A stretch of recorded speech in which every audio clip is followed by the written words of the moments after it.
ministry has taken the following measures to ensure that the grade 9 classrooms are completed before the start of 2025 academic year.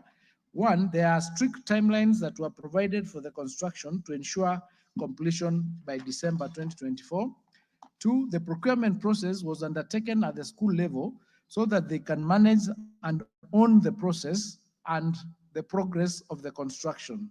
And number three, the monitoring of the construction sites has been ongoing to ensure timely completion of the projects. Field officers provide weekly updates to the ministry on the progress of the construction, and any challenges that they face are immediately escalated.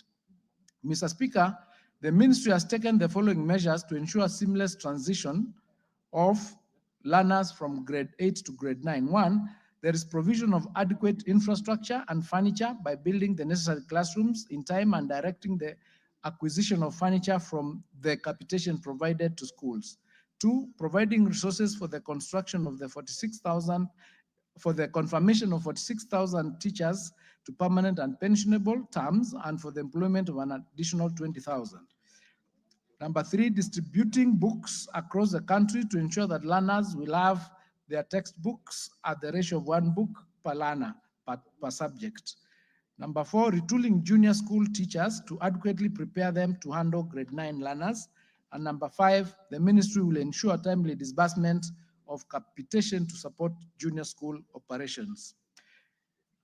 Mr. Speaker, as earlier indicated, public junior school has been served with 56,367 teachers, comprising 9,000 teachers on permanent and pensionable terms, 9,550 intern teachers, and 8,378 qualified primary school teachers who are deployed to junior school. The government has converted the terms of the intern teachers to permanent and pensionable to be effective in January 2025.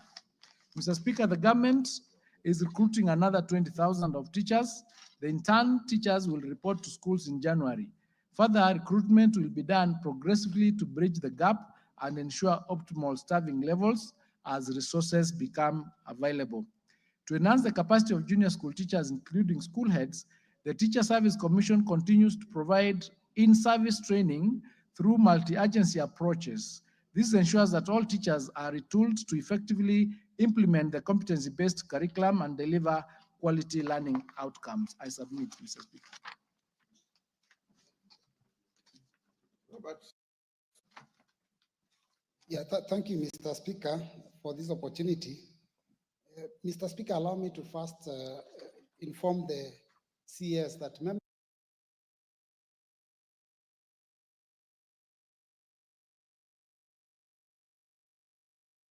fund that does that, not members of parliament. But Mr. Speaker, numbers don't lie. The CS has clearly indicated that there is a total of about 16,000 classrooms that are going to be built for purposes of junior secondary school. But Mr. Speaker, the government policy was that every primary school is supposed to transition to junior secondary school, and therefore they must have a grade 9 class by January next year. At the same time, Mr. Speaker, some of the schools do not have a single stream. They have more than a single stream, either double or triple. Mr. Speaker, there is over 32,000 primary schools in Kenya. Now, if he's talking about 16,000 classrooms, that obviously does not even reach half the schools. So, Mr. Speaker, I want the CS to tell us all those schools, more than half in the Republic, that will not have a class ready in January, what exactly are the principals or the heads of the institution supposed to do? Mr. Speaker, secondly, it's also important to note that the number of teachers that he has enumerated here are not enough to teach in all those schools the junior grades, because junior secondary starts from grade 7, grade 8, and in January 2025, it will be up to grade 9. We don't have enough teachers. What advice is he giving the principals and the heads of the institutions to be able to figure out what to do when the children report in January? And thirdly, Mr. Speaker. Enough, Minister. Mr. Speaker, I am not done. Yes. You are now, thank you, Mr. Speaker. You know, Mr. Speaker, the minister was taking a joyride on my question and was talking about, resources and textbooks. He has also not talked about the laboratories needed for junior secondary school. Can he tell us when we'll get laboratories and enough for our schools? Thank you, Mr. Speaker. Let him answer that first. Thank you, Mr. Speaker. What I indicated is that an assessment was done to determine how many classrooms that would be required for the transition from grade 8 to grade 9 of the students that we have, and it came to 16,000 classrooms. And those are the classrooms that the construction by the ministry is being undertaken. Additionally, the National Government Constituency Development Fund, in partnership with the ministry, would be constructing another 6,800, making a total of 16,000 that I've indicated, 16,000 classrooms. And there is a method that was used in assessing which schools require to have which classroom. Minister, the more important issue is asking, Yes. what will you do where classrooms will not be ready when children go to school? And the second one is, can you tell the country whether you have prepared necessary facilities like laboratories in the schools? The others, you are just repeating what you have said. Yes. So what I'm saying, Mr. Speaker, is that the 16,000 classrooms will be ready in January to admit the students. This is the assessment that has been done by the ministry, and we are saying we will be ready in January. In terms of the laboratories, there is a program to construct 2,000 labs next year, and we'll start once we finish with these classrooms. So they are not there as we speak. Yes, Makali Mulu. Yeah, thank you very much, Honorable Speaker. Honorable Speaker, I want to agree with what Honorable Mboy was saying in terms of construction of classrooms by members of parliament, because this is also critical. But I also want to follow up on an earlier matter, Honorable Speaker, which I think is quite serious, and I think we need your indulgence, Honorable Speaker. The CS did mention in his statement that the universities are insolvent. And those of us who have a financial background, if we allow that to go to the record, Honorable Speaker, it will have serious repercussions in terms of universities. I want to plead with you, Honorable Speaker, if it's possible, that we allow the CS to retain technical insolvency other than saying, confirming that the universities are insolvent, because that could have a serious, Minister, are they implication. technical insolvent or insolvent? Technical insolvent, Mr. Speaker. So the words actually insolvent are expunged. They are expunged. Thank you. Thank you, Mr. Speaker. Order, honorable members, order. Order, honorable members. Order. Honorable members, before we go on, allow me to recognize a delegation from the National People's Congress of the People's Republic of China. I wish to introduce to you a delegation comprising members of the Foreign Affairs Committee of the National People's Congress of the People's Republic of China, seated in the Speaker's row. They are Professor Hao Ping, member of the Standing Committee of the National People's Congress, Vice Chairman of Foreign Affairs Committee, and leader of the delegation. Mr. Ma Yiming, a member of the delegation. Mr. Zhang Li, a member. The delegation is accompanied by 3 officers and is in the country for bilateral meetings with members of the Kenya-China Parliamentary Friendship Group in the National Assembly. Honorable members, on behalf of the National Assembly and on my own behalf, I welcome them to Parliament and wish them fruitful engagements during their stay in the country. Thank you. Yes, Sunguli. Minister, you hold on. Mr. Speaker, I wish to join you in welcoming the members of the NPC, the National People's Congress of the People's Republic of China, where I served as ambassador for 5 years. This delegation— You should also be honest to say through the courtesy of yours truly. And Mr. Speaker, I still recall those days after you have given me an appointment letter that you subsequently gave me another letter to say that I was one of the best serving ambassadors. But it was during your great leadership in the Ministry of Foreign Affairs that the People's Republic of China and Kenya became really good partners, and that a lot of investments went through because of the leadership that we had at that time. We want to urge the House to continue treating the People's Republic of China as great friends. I know that you have not recognized Ambassador Joe Ping. Is the ambassador there as well? Yeah. Oh, I didn't, he was not on my list. Welcome, Your Excellency, to the House of Parliament. Ambassador Joe is the real glue that is holding the relationship now, and is promoting the relationship between this House and the People's Republic, and the National People's Congress of the People's Republic of China. So we want to welcome them and to assure them that the Republic of Kenya is a great friend and values the great contribution of China in the development of our republic. Thank you very much. Thank you. Shakil, do you need to say anything? Mr. Speaker, sir, thank you very much for the honor. As the chair of the Kenya-China Parliamentary Friendship Group, we welcome our visitors. They are members of the Communist Party Congress. They are parliamentarians, and we've already had a successful third bilateral meeting with them. We shall be meeting you a little later on.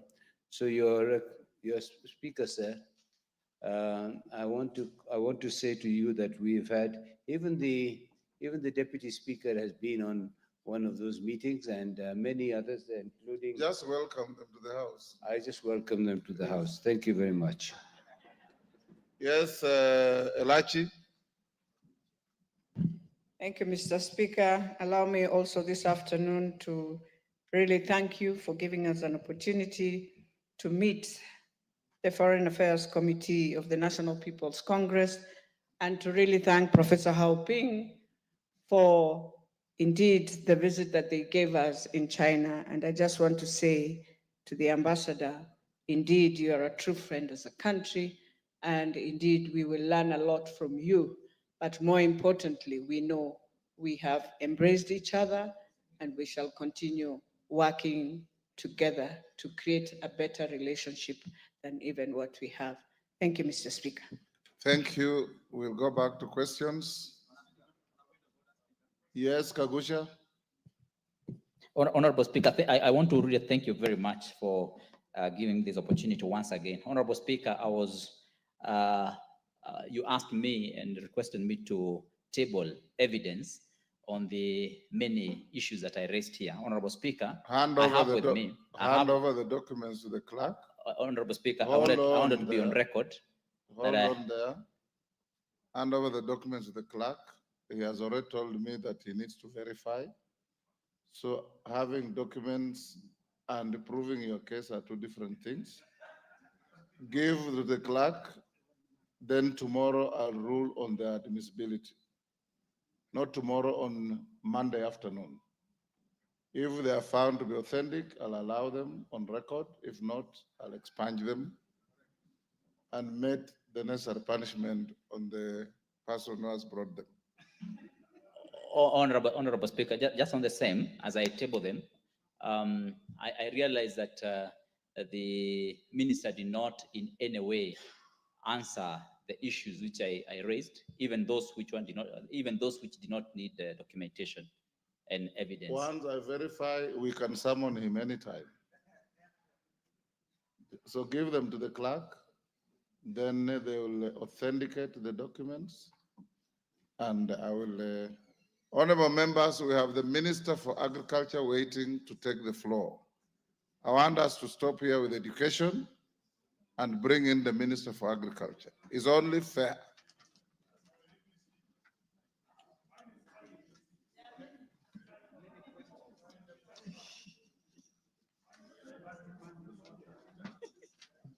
Order, members.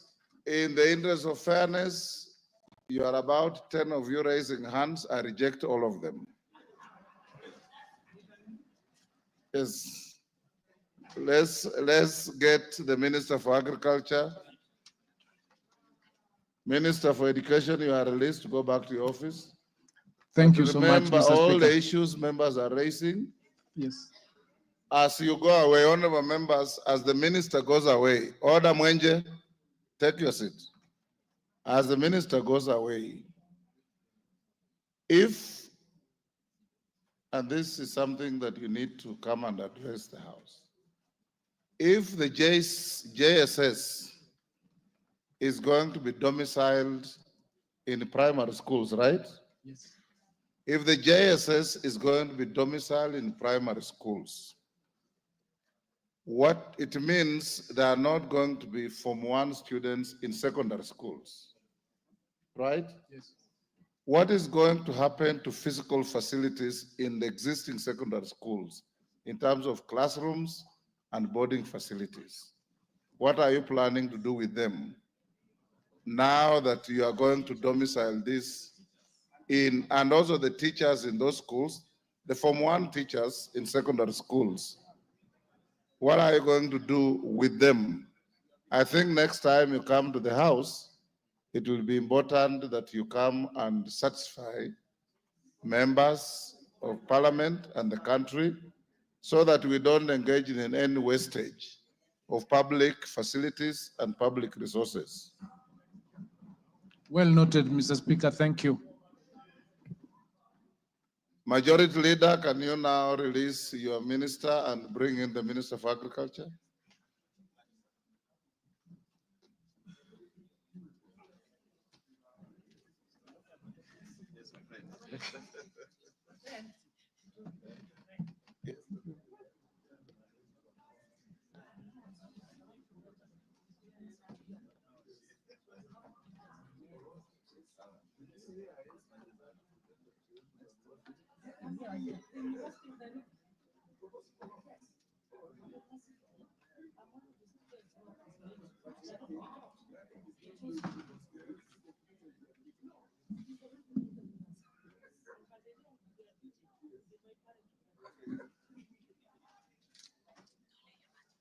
Members with questions to agriculture, be ready.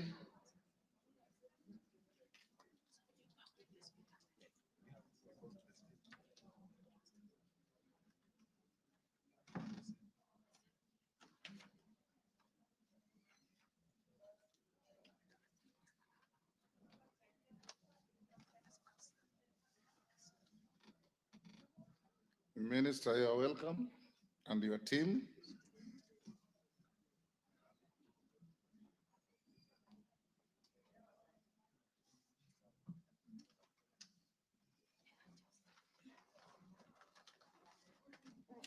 Welcome, Minister, and we will start with question 146 of 2024 by the Deputy Speaker.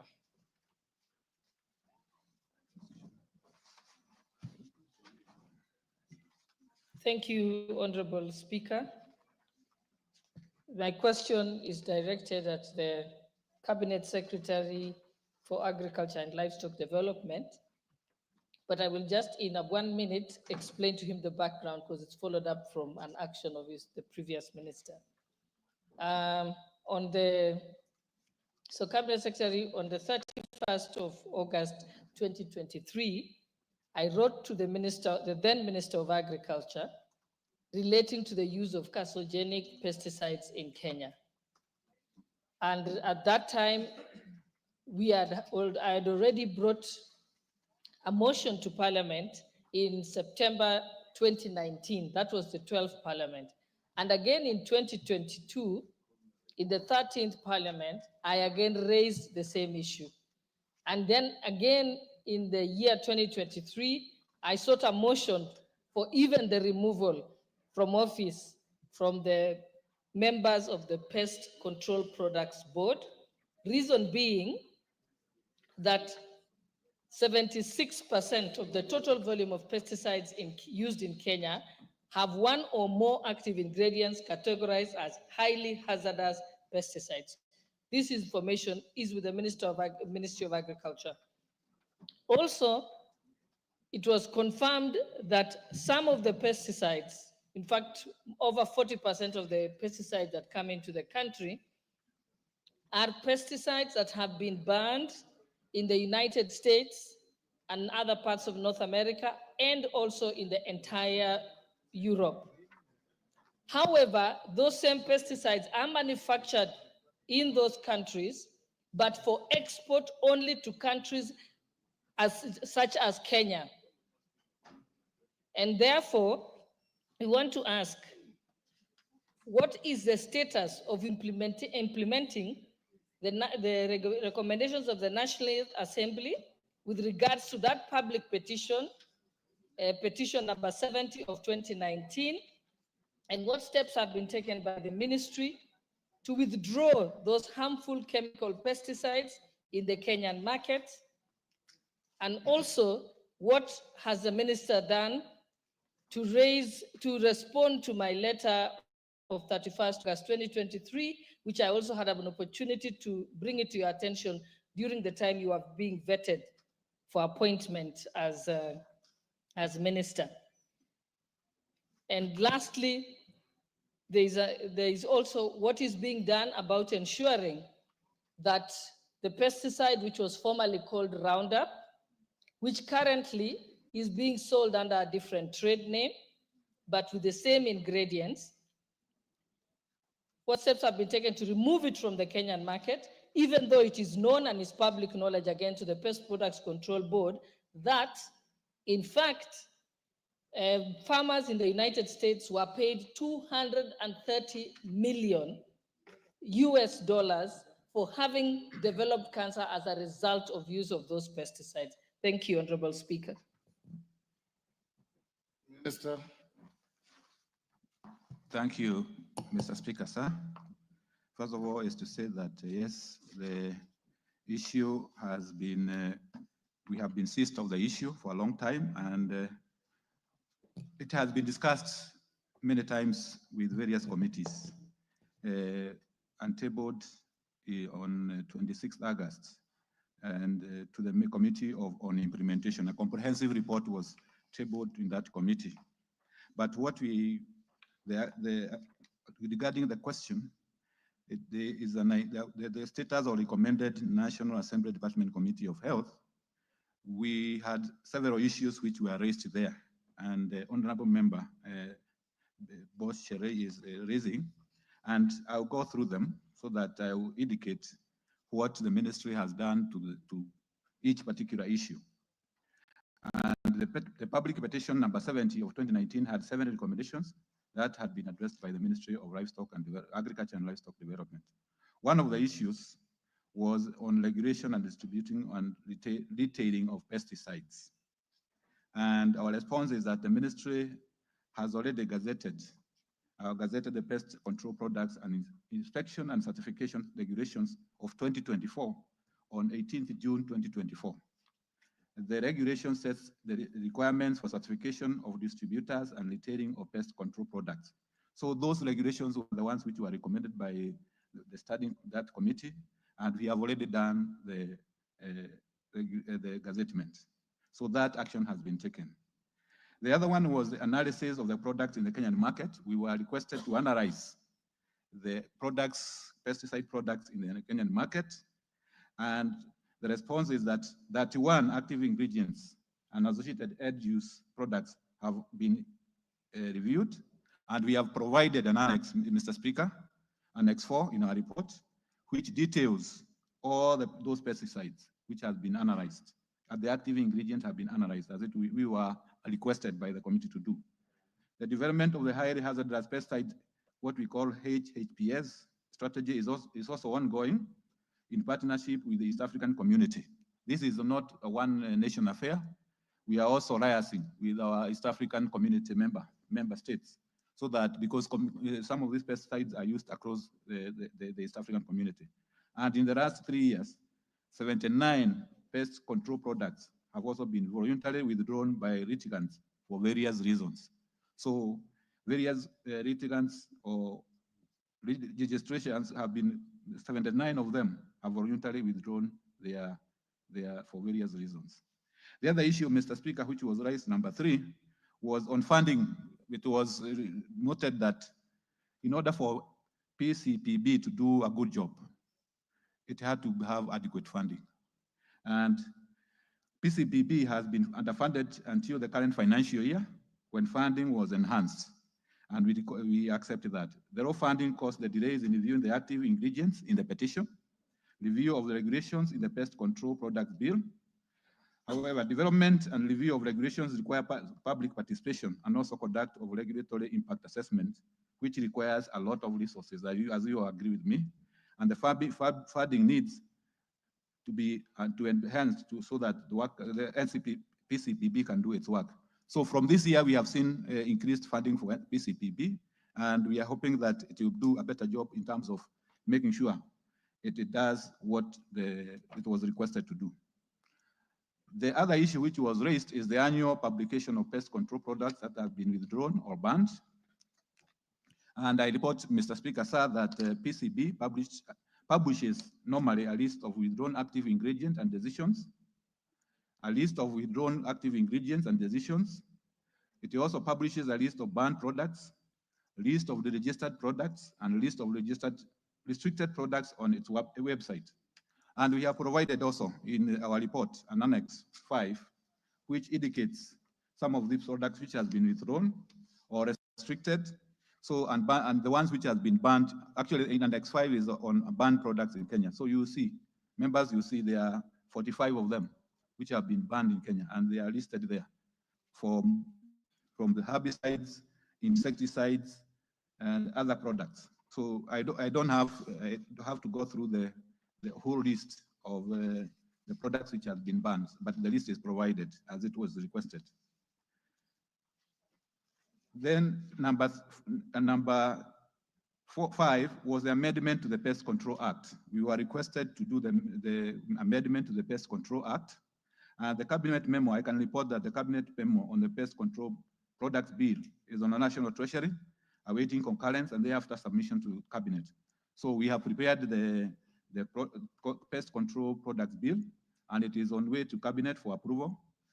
The regulations anchored on the PCPB Act of 346 of 1982 were recently gazetted.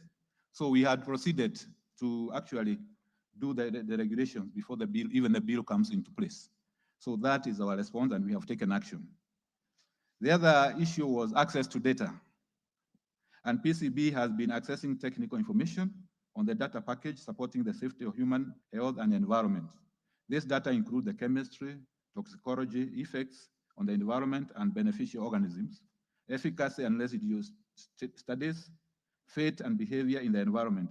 This has been further elaborated in the new registration and regulations gazetted on 6 August 2024 under the Kenya Gazette Supplement number 155 and Legal Notice number 130.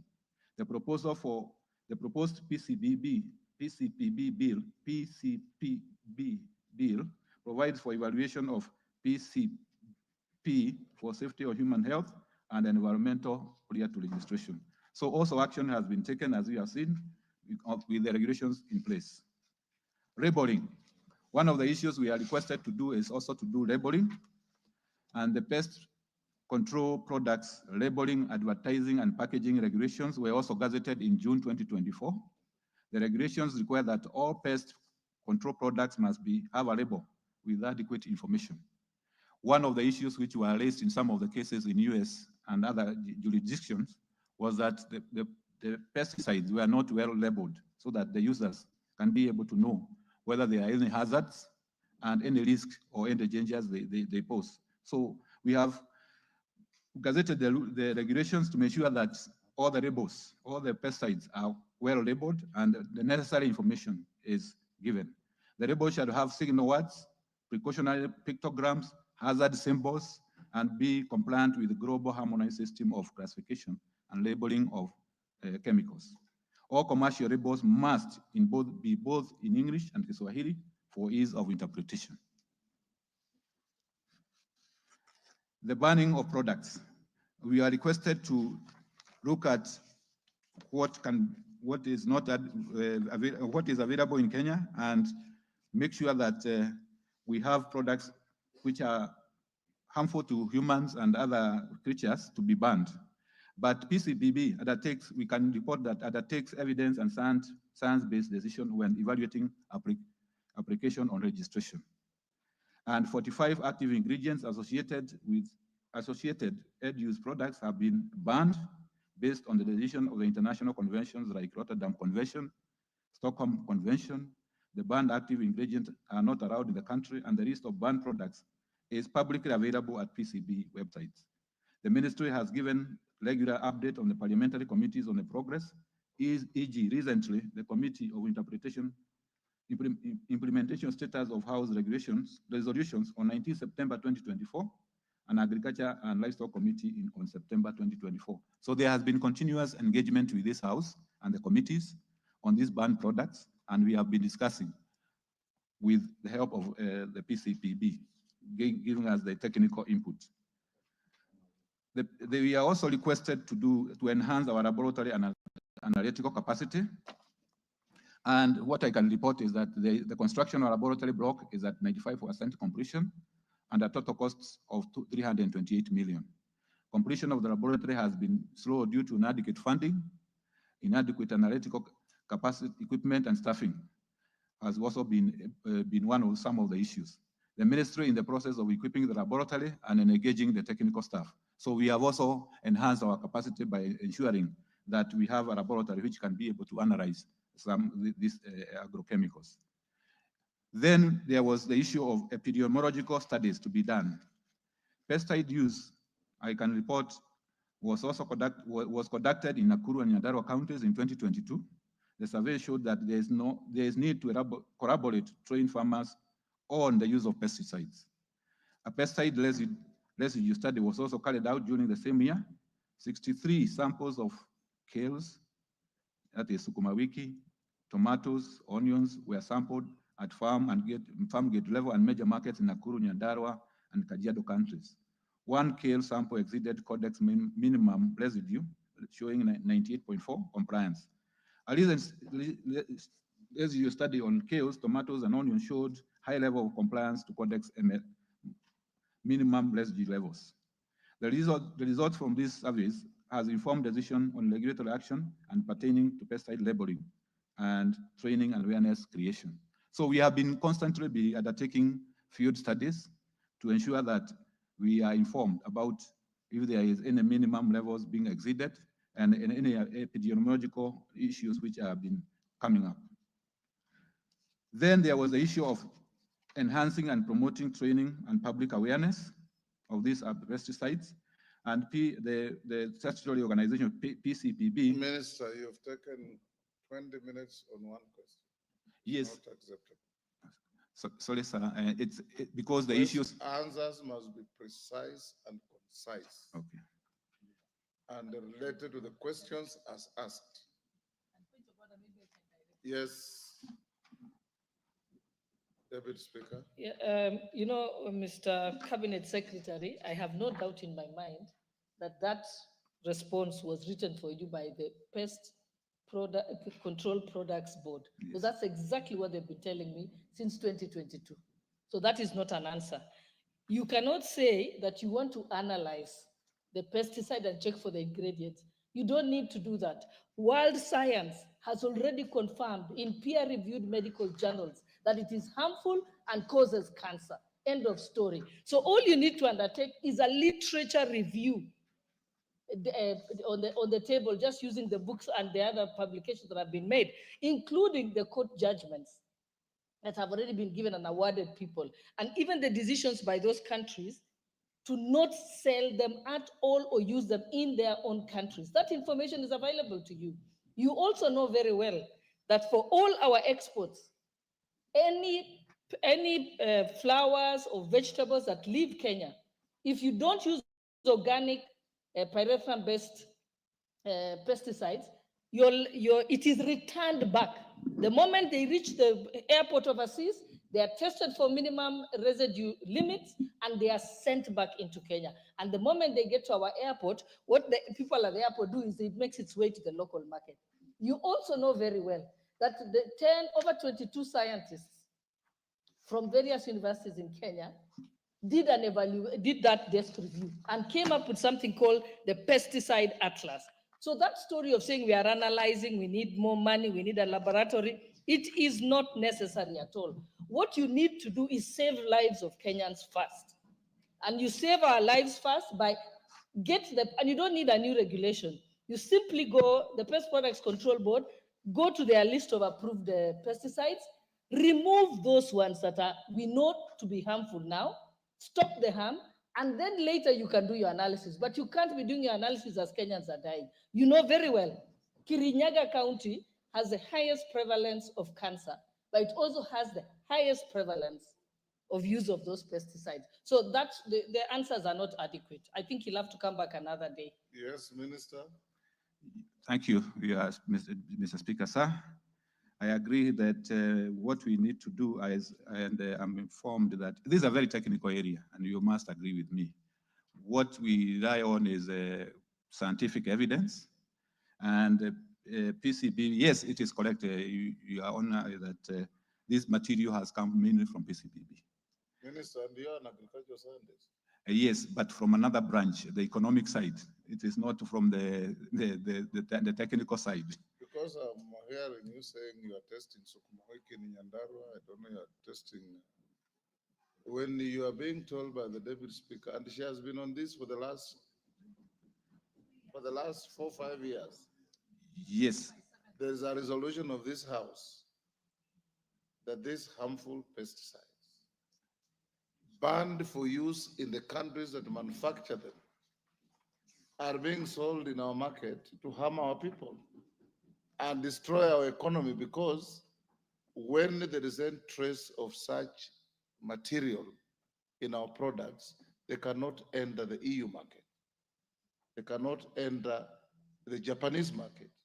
They cannot enter the American market where they manufacture this and send to us. So can you tell the Parliament and the country what you want to do? If you are not ready, we'll give you time to go and bring a more comprehensive response. Thank you, Mr. Speaker, sir.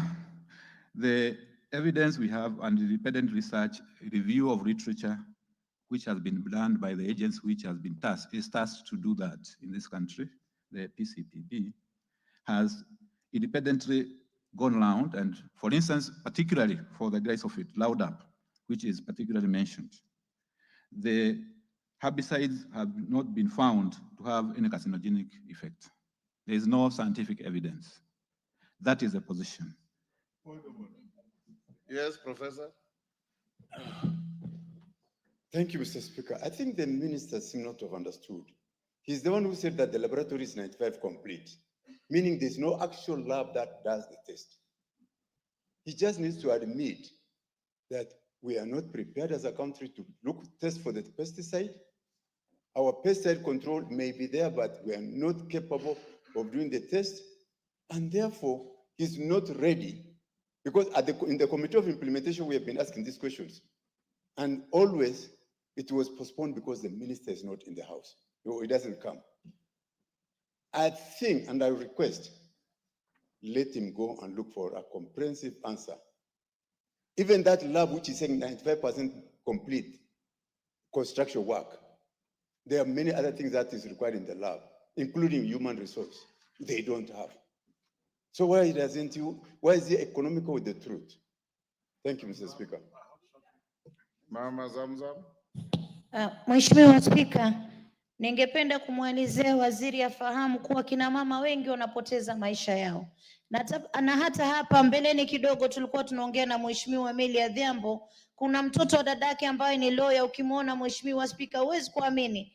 anapoteza maini kwa kansa. Mheshimiwa Spika, nataka kumwambia waziri, kama huna majibu, chukua huyu mheshimiwa Deputy Speaker, amefanya research ya kutosha aweze kukusaidia. Hatuwezi kukubali Wakenya wanakufa na sisi tunataka kuinua uchumi kwa sababu ya mtu mmoja ataka kupata faida na pesticide. Hii ni hatari, itolewe. Kenya kuna vitu vingine ambavyo tuweza kutumia kwa ukulima tukatoa mazao mazuri. Mheshimiwa Spika, kwa hiyo waziri, mimi nakuomba kwa heshima na taadhima, mimi ni mama, siko tayari kufa kwa kansa. Kwa heshima mfuate mheshimiwa aweze kukupa ile ambayo ametoa ya haki, na uweze kufuata, tutoe hichi kitu katika maketi yetu. Asante sana. Robo. Bwana Spika, mimi niko na shida ingine katika haya mambo waziri anazungumzia, hii ya dawa za wadudu zinapuliziwa kwenye mimea. Bwana Spika, kuna tatizo lingine afaa pia aliangalie. Tatizo lilioko kule kwangu Lamu Mashariki, wakulima wangu hawatumii aina yoyote ya madawa. Sisi ni wakulima wa simsim, lakini shida imetokea, wale wakulima jirani wanatumia madawa kupuliza. Ile bidhaa zao zimepelekwa, simsim yao imepelekwa nje, imerudishwa. Sasa soko limeharibiwa za wakulima wote wa simsim. Hivi ninavyokuambia, simsim imejazana Lamu East, Lamu Mashariki. Ana mipango gani ya kuwasaidia hawa wakulima kuhakikisha hizi simsim zimeuzwa? Manake wao tuko tayari zipimwe. Zetu Lamu Mashariki hatutumii hizi pesticide. Kwa hivyo atusaidie, ajue hata kama vile mnavyofanya kwenye maziwa, saa ingine maziwa ikizidi serikali inanunua, basi mnunue zile simsim, wakulima wetu wapate kufaidika. Asante. Chairman of Agriculture.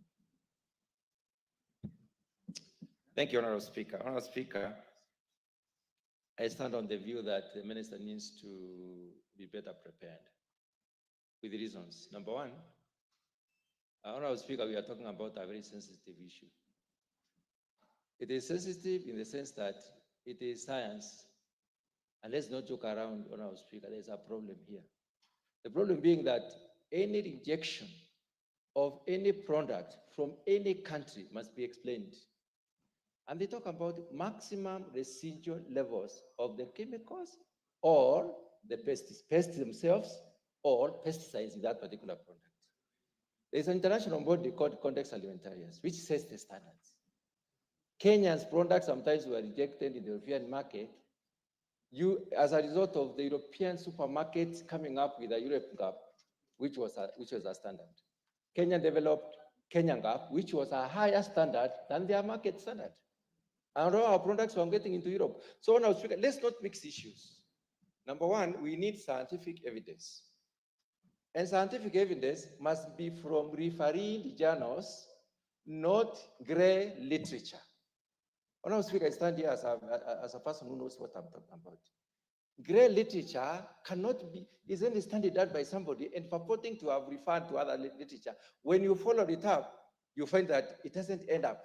Again, that particular study was denounced by the international bodies. So the minister needs to be thoroughly prepared before we make a very serious decision which can be counterproductive to the country. And why am I saying this? We followed this issue on our Speaker, and as a committee, we engaged the PCPB on a retreat. And we told them, we don't have Morocco. I'm wondering why Honorable Morocco is not in today. We told them, please tell us. We had mentions of names, the references. We followed up the references. Some of them were struck off the record of the respected writers in that particular field, based on what they said, which was denounced by another body. So now, Speaker, let us really be that as a country, because we might be banning our own. In Europe, I was in Europe last month. We were in Denmark. They are using Roundup. They are selling across the world. I was with the minister there, and we had presentations. I'm not talking for the ministry. I'm not talking for the I'm talking for the country, Kenya, because besides anything, we need to do international trade. And if we have to do international trade, we must do trade under the WTO trading systems and the regulations that have been set for anything that is eaten, Context Alimentarius standards. So that, Honorable Speaker, let the minister come up with the details. Let anybody else who has any evidence bring the evidence. Let the evidence be cross-checked so that, Honorable Speaker, we quote something that is quotable. Thank you, Honorable Speaker. Yes, Melemba. Honorable Speaker, I think now, following the speak from the chairman of agriculture and what the minister spoke to almost in his last sentence, you will notice that this debate is bigger. This question is not ordinary. Because when the minister was finalizing, he almost spoke to the fact that he has done some research and the so-called pesticides may not be harmful. You have heard what the chair agriculture said. You heard what the questionnaire did speak to. The minister is not saying everything plainly. In his office, there's a report which has given even that roundup, a clean bill of health. He should speak on that. And that's why I think the chairman is quite specific that these are scientific things that will need real scientific proof. So he needs to be more prepared because equally the questionnaire is having evidence. And when you hear her speak, she's exact. She's having references. So this is a matter that Honorable Speaker needs more so that we can clear with that roundup. And the minister was avoiding to touch the word roundup all along until now it has emerged from other quarters. Thank you, Honorable Speaker. Thank you, Mr. Speaker. I come from an agricultural constituency where we grow large-scale flowers and horticultural product for export. Mr. Speaker, Meru, Kirinyaga are among the highest counties with a high level of cancers. Mr. Speaker, when I heard the minister speak, he spoke of carrying out some research somewhere in Nyahururu, but in the deep areas where the cancer is more prevalent, he hasn't even touched it, Mr. Speaker. So there's a deficiency in his answer because where the current of the research is not where the cases harmful effect on human and animals is. So my request is that the minister carries out more research in the most deep agricultural zones, particularly Meru County, and specifically in Mori constituency, Mr. Speaker, where we have a high level of women miscarriage, the ones around the farms, within the farm workers. We grow potatoes, we grow cabbages, we grow almost all export products. And some of these products, Mr. Speaker, are some of the ones that are being returned. So really, this is not an issue that need to be just be given because laymen like us are really understanding the problem. But the people who are supposed to be giving a solution, they are not. This pest control board, I think is where the problem is. And I think something needs to be done. There's a human deficiency in that institution that are not telling Kenyans the truth. If a lawyer is able to disseminate the information from our own research, and a scientist at the pest control board is not able to explain, then this country is in danger. We're in danger. And I'm saying this, Mr. Speaker, because my constituency has been taken as a research, as a center of focus by National AIDS Control Council, by the Minister of Health, everybody, but the Minister of Agriculture is silent. There are information that makes them know where they need to focus and get the answer to our problem. Thank you, Mr. Speaker.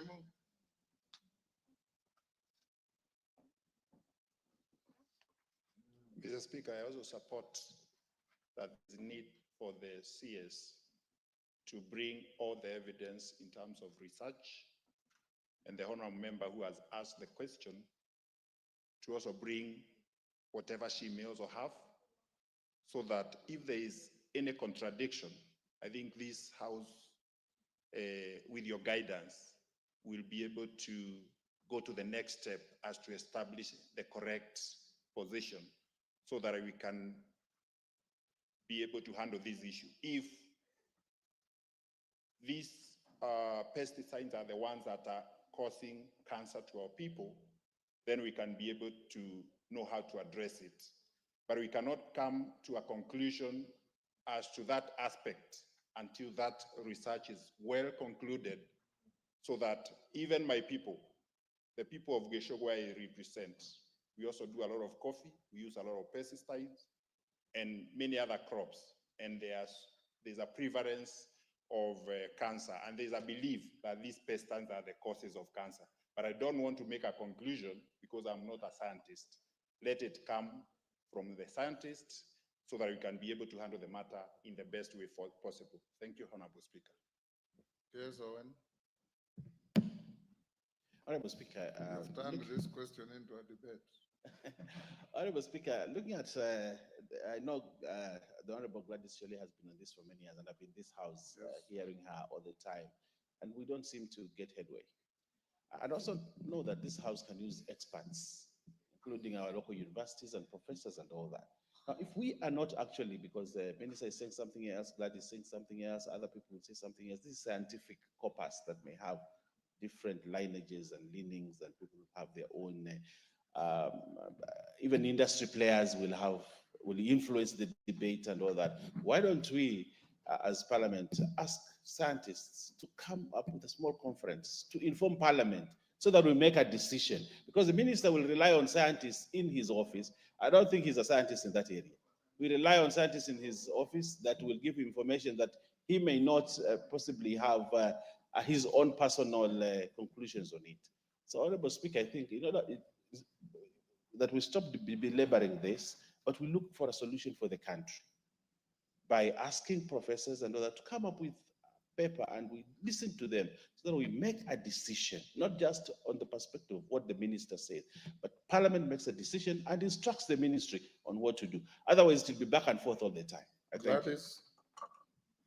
Thank you, Honorable Speaker. Just allow me to just make some things clear. One is I'm saying that in the United States of America, the Superior Court of California awarded farmers $250 million apiece against Monsanto, which was manufacturing Roundup. And it was after that that it was completely banned. Monsanto is a huge company. They had armies of scientists, but they weren't able to win the case. And that case was applied to the entire Europe and the whole of North America and the whole of the United States. How foolish as we as Kenyans to think that we can get better scientists than those ones who have done it in those countries.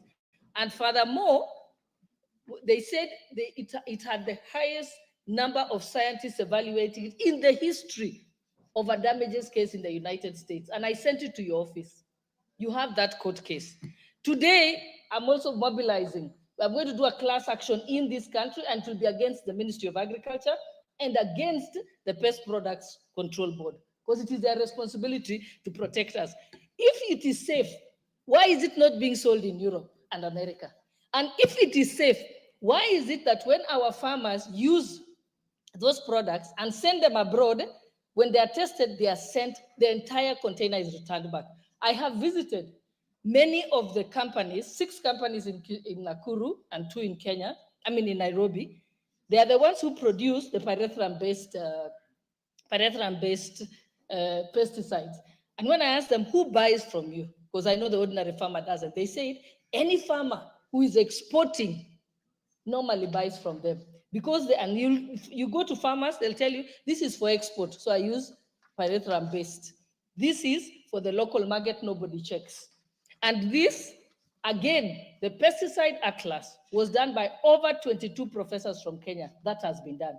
It has been peer reviewed abroad. Even if you build your lab until when, you will not have that. And when you tell us that you're doing labeling, tell me how many farmers can read what sulfate something 0.2 means. They can't understand those labels. So what you do, just remove it from the market. And we have over 6,000 types of pesticides that are sold here.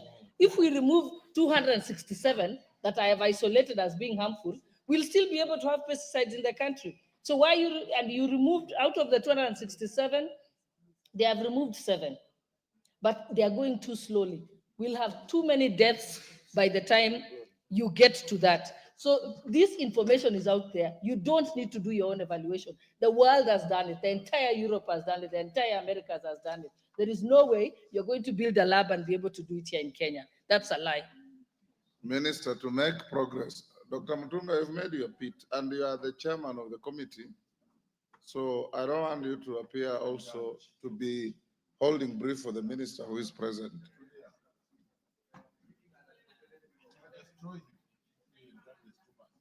Minister will step down this question and I'll direct you to be here on Wednesday next week afternoon before we break to deal specifically with this question. Owen Bayer, communicate with your boss to ensure that the minister comes to answer this question. As patriotic Kenyans, and as a country whose economy is rooted on agriculture, employing 70% plus of our workforce, it should concern you, members, that we do the right things. If our products go to Europe, we now have duty-free, quota-free access. But then they hit non-tariff barriers in terms of scientific checks and come back, then we lose as a country. And it harms our economy. Those like the member for Gishugu, whose base of economy is horticulture, they'll suffer, and everybody else. So, Minister, you have a duty to ensure that Kenya benefits from scientific development, both internally and externally. What is developed in America or Europe is universal. We don't want to hear members crying about prevalence of cancer cases. And one can ask, why do we have serious prevalence of cancer cases in areas where these chemicals are in use, lesser than in pastoralist areas, and so on and so forth? So go and prepare, come back on Wednesday on this particular question. So we'll go to the other questions so that you can be able to satisfy, not only, you are not addressing Parliament, you are addressing the country. Yes. We are well guided, Mr. Speaker, sir. We go to now the first question by private notice by Geoffrey Ruku. Question 015 of 2024 by Geoffrey Ruku. Question dropped. Question by Joyce Kamene. I have a letter authorizing Honorable Kiamba to ask the question on her behalf. Kiamba, go ahead. Question 027 of 2024. Thank you, Honorable Speaker. I wish to ask this question on behalf of Honorable Joyce Kamene of Machakos County. Question to the Cabinet Secretary for Agriculture and Livestock Development.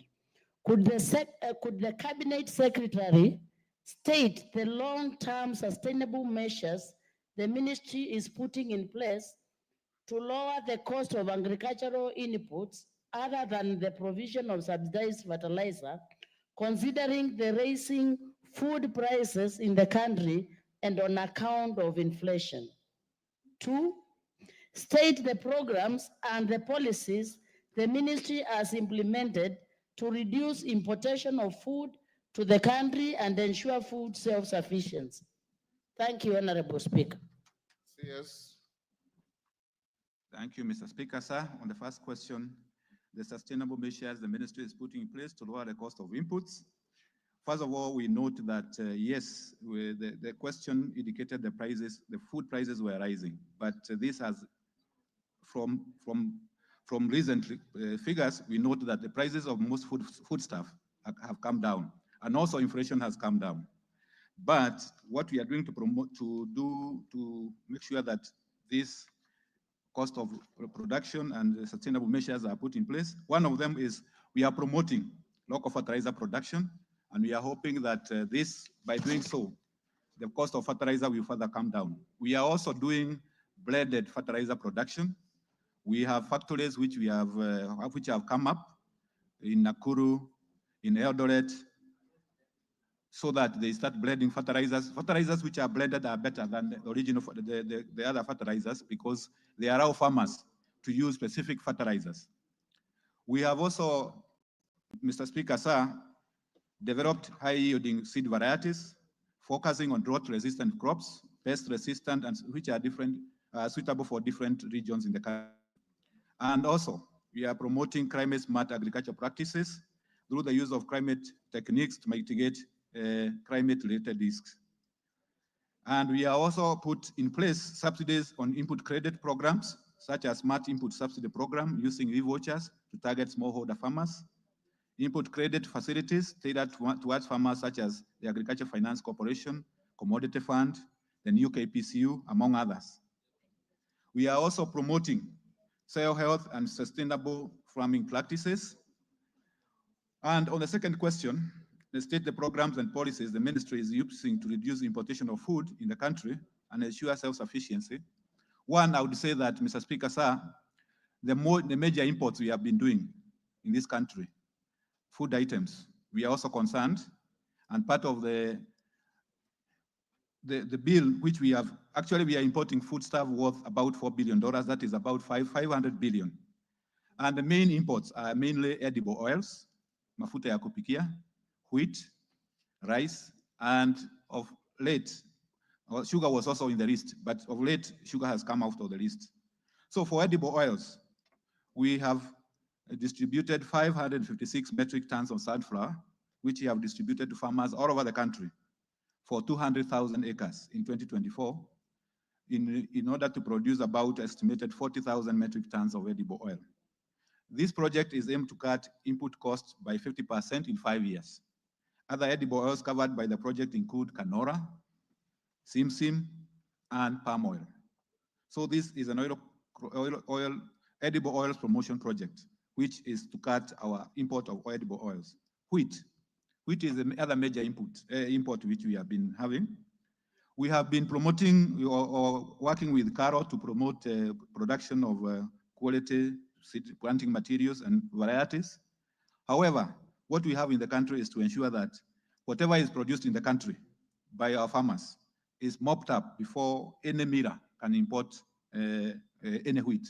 So there is a wheat purchase program which ensures that we purchase all the wheat from the country before any importer is given a license to import any wheat. We have also embarked on what we are calling Land Commercialization Initiative. This is an initiative where we are teaming up with the private sector to encourage them to come and lease land from government institutions like ADC, Agriculture Development Corporation, ADC. And we are giving leases from 10 to 35 years. And some of them have come up with the leases which they are able to grow some of these crops like canola, simsim, and also sunflower. So this will help us also improve our local production. On livestock, because livestock is also an important area, like milk, we are importing also a big, especially value-added products like cheese. What we are doing in the country, for instance, is to ensure that we give farmers incentive to produce more milk. And we are going to provide milk coolers to dairy farmers. And currently we are in the process of procuring some milk coolers to reduce post-harvest loss in milk and the milk collected, improvement and processed. The first phase, or the second, we had already distributed about 350 coolers between 2018 and 2022. Currently, we are procuring 230 coolers, which will be distributed early in January 2025, January to February 2025. This is to ensure that our farmers get the coolers and make sure that they preserve the milk. There is no loss. There is improved production for the improved production. We are also intervening in the livestock sector by making sure that we have a livestock vaccination program. The National Livestock Vaccination Program is mainly aimed at maybe transboundary diseases like foot and mouth, and the one for the small ruminants. And we are making sure that we vaccinate all our animals. In the past, counties have tried to vaccinate the animals, but this has not been effective because one county vaccinates, the other one doesn't vaccinate. That doesn't solve the disease issue. There has been an issue about this particular intervention, but what I can inform this House, Mr. Speaker, sir, Madam Speaker, is that we are using local vaccine manufactured by our local institution called Kenya Veterinary Vaccine Institute, KVVAPI. So we are not importing any vaccine to use for vaccination. The vaccination is using local vaccine. And I would like to invite members of this House who are interested, even we can facilitate you to go to KVVAPI to see how this vaccine is being made. So it is not something which is coming from outside. It is not something controversial. We have been using KVVAPI to even export our vaccine. We are also, for the families which lost some livestock during the last drought, we are also doing a livestock restocking program to make sure that they get their livestock back. Goats, mainly goats, targeting about 10,200 and 8,000 in 16 counties. We are also using duty waiver for importation of raw materials of processing animal feeds. We know that animal feeds is one of the greatest costs in this country. So we are deliberately allowing manufacturers and manufacturers of animal feeds some duty waivers for some of the particular ingredients like enzymes, amino acids, and protein concentrates, so that they can lower the cost of overall animal feeds in the country. So those are the measures, some of the key measures we are taking to make sure that we are lowering the cost of making sure that the import bill is down, and also we are lowering the cost of agriculture and those who are in it. Thank you.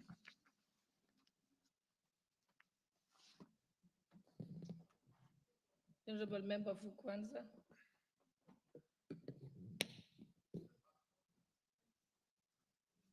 I think it's much more than what the minister is saying.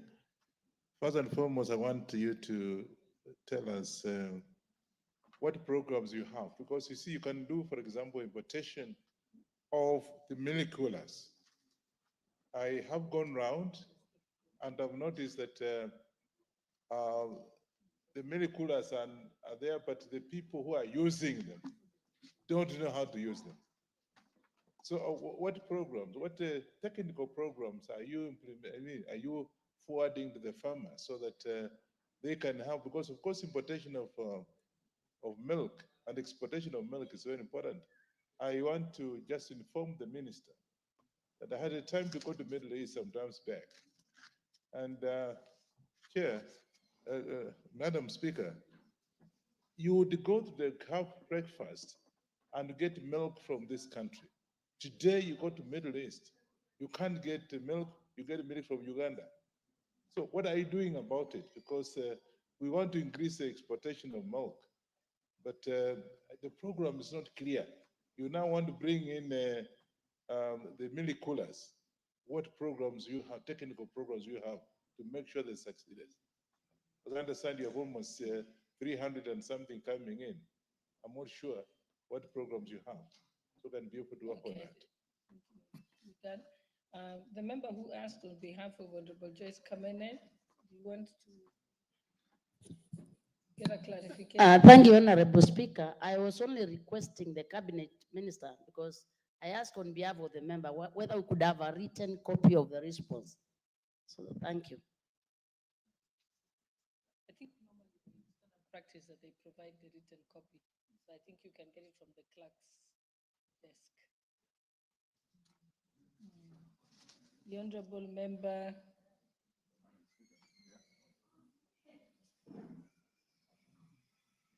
Yeah, Honorable Guyo. Thank you, Madam Speaker. If I listen to the question, it was referring to outside the provision of the fertilizer. In other words, I come from a region that supplies meat supply to Nairobi and most parts of Kenya through the livestock. I wanted to know from the minister, for the livestock farmers, especially the ones from the northern Kenya, who are facing imminent drought, what the ministry is thinking or planning to do, especially considering that we are expected to have failed short rains, and how many of our animals may die because of the drought. So the minister should have actually, instead of zeroing so much on agricultural issues, he should have given us a bit of history on livestock. What are their ministry, actually, what is the ministry budget that looks after the pastoral communities in northern Kenya? Thank you. I'll allow you to answer that. Or maybe I can take one more question. I'll take one more question, Honorable Rueda, and then I'll come to you. Bi Speaker, mwanzo swali langu niliuliza halikujibiwa, limepotea na ile kaambiwa aende arudi, lakini hili langu anaweza jibu ni mambo ya simsim. Labda niregelee tena kwa sababu ni muhimu. Watu wangu walikuja kwangu wakaniambia wako na shida sahihi. Kuna wakulima wa simsim kule Lamu Mashariki, kwa sababu ya jirani zetu wanatumia hizi madawa, bidhaa zao ziliregeshwa. Sasa imefanya wale wetu pia wamepoteza soko. Simsim iko nyingi kule na haina soko. Je, mna mipangilio gani kusaidia hao wakulima wa Lamu Mashariki? Nao ni wa Kenya. Maana yake katika hii Ministry of Agriculture inafanywa huku kwingine, Lamu Mashariki ni kama hakuna wakulima, na tuna wakulima kule. Kuna cashew nut sisi tunatoa nyingi zaidi Kenya. Hata Kilifi wanasema wana cashew nut, lakini miti yao ni mizee. Yetu ukiangalia kwa hesabu ndio inatoka nyingi zaidi. Lakini Lamu Mashariki, na hakika kwa hii ministry hakuna chochote imefanywa. Au aniambie kitu gani imefanya Lamu Mashariki? Asante. Because that was a follow-up question, Waziri, if you want to defer it to the answer to the next time you're here, yes. Or are you able to answer it on your feet? You may go ahead to answer all three of them. Thank you, Madam Speaker. I will start with the question on what we are doing to complement the distribution of kuras. I would say that, first of all, this time loud, we don't want to make the mistakes we made the last time. The last time we issued the kuras, and some of them are not being utilized because they were not positioned in the right places. So this time we have done, we have gone out in the field, mapped the areas where the farmers need the kuras, and we have assessed whether they have the necessary infrastructure. For instance, power, whether they need the housing, all that is being done. Two, we want also to complement that, and we are working with the county governments. We want to complement that by making sure that those farmers, especially those who are organized in cooperatives, they have access to technical information, including how they get their semen, how they get their feeds, how they get all those other services. So this time loud, we are more, particularly for the honorable member, we are a bit more cautious, we are a bit more organized. We don't want to give just a kura, we are giving a service, and that service have to come with all the complementary services. The other one is issue about livestock, what we are doing about livestock. Yes, I agree 100%. Livestock is one of the critical areas, one of the biggest potential. We are, the northeastern and the rains are being said to be coming to on shortage of rain. So one of the areas which you have said is that we will work with the northeastern. We have a budget for feedlots, where we will be able to promote and work with the communities to have feedlots and put also pastures for storage for our livestock. We are also, I also mentioned restocking for the family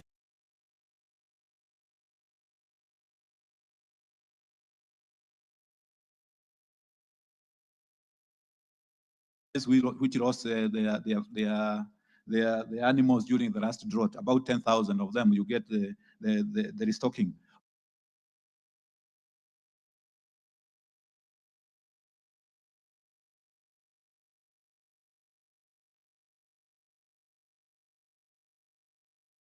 And also the vaccination campaigns. So we have not forgotten livestock. We have programs for them, and mainly to make sure that they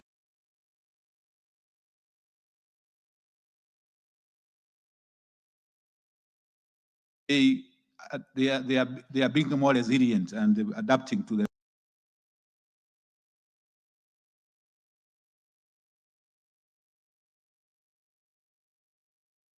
climate change issues. On the SIMSIM, sijasahau mambo ya SIMSIM. Ni kusema ya kwamba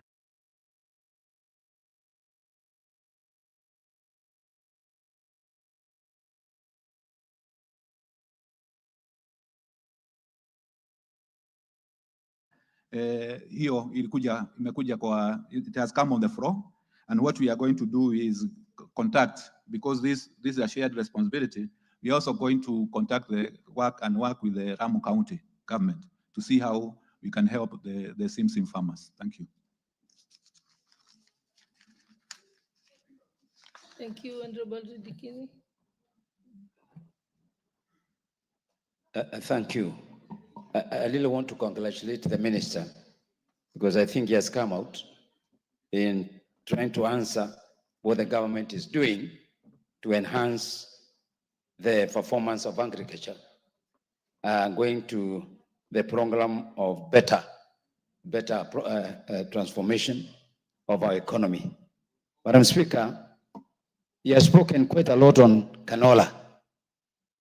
And my constituency is the largest producer of canola in Meru County, and I think in the country. It's among the top.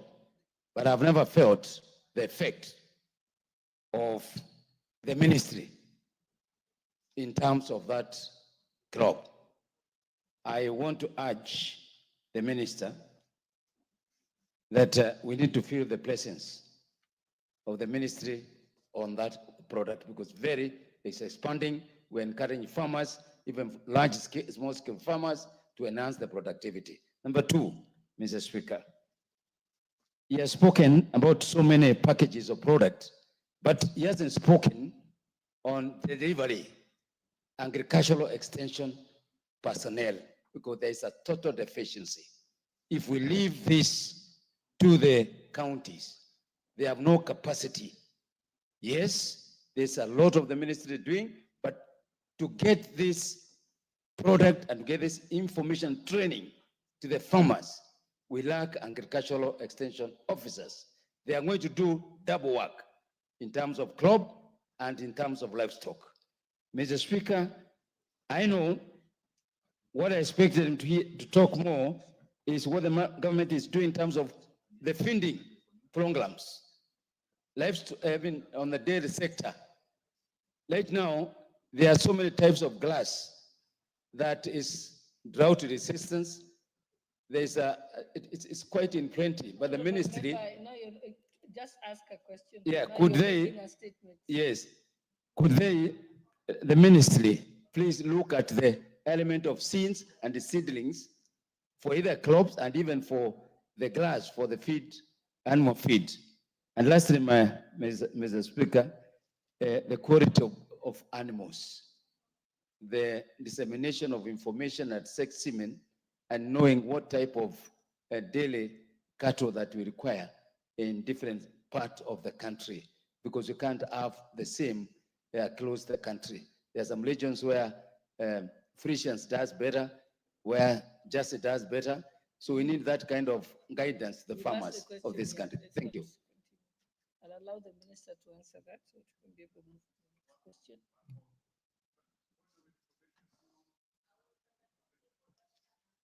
Honorable Gashimu, what is the point of information? You have a question coming up soon. To seek a clarification connected to the livestock and the coolers, because coolers are supposed to store milk which has already been produced, and agriculture is supposed to support production. But once the milk has already been produced, and these coolers are supposed to support groups that are together, because it's not individual. I think this ought to have come through cooperatives that produce milk. And I think that is an area that, because you cannot give a livestock farmer a cooler because you have livestock, but it has to be a grouping, and that's an area that they need to look at. That's what actually the minister said. Yes, you may proceed. Madam Speaker, on the same issue of course, I have heard the CS Agriculture telling us that there are those people who have been sent in the field to gather information on the right places where to place these coolers. And Central Menti, my constituency, is one of the places where much milk is produced, and a lot is going at waste because of lack of coolers. And I have not heard, even last weekend on Saturday, and even yesterday, happened to have been especially in the much producing growing area of the milk. And I did not hear from them. They were even sending me to come and ask, if possible, the president, because he had promised them. Just during frame it in a question that the minister Yes, can be able to can the answer. minister come up? Just ask the question. Can the minister come up and tell us the procedure which he is using to gather that information? Because we are people's representative and we have not been consulted, and even our people down there on the ground have not, they have not received You've asked the any question. of those What issues. is the Second procedure question, they are the last using one, to the last one, allocate? Madam Speaker. What is the minister doing as a Kenya Kwanza policy to make sure that this bottom-up economy of assisting the farmers to make much production and preservation is being to be sustained, especially in areas where we as Kenya Kwanza MPs and the president give promises of giving coolers, milk coolers? Thank you, Madam Speaker. What's your point of order, Honorable Rueda? Bi Speaker, niko kwa hoja ya nidhamu. Je, ni haki waziri kusema ataenda kuuliza county government, na tuna hakika wafugaji wa Simsim kwetu Lamu Mashariki hajawahi saidiwa na chochote na serikali hii, wanajitegemea wenyewe.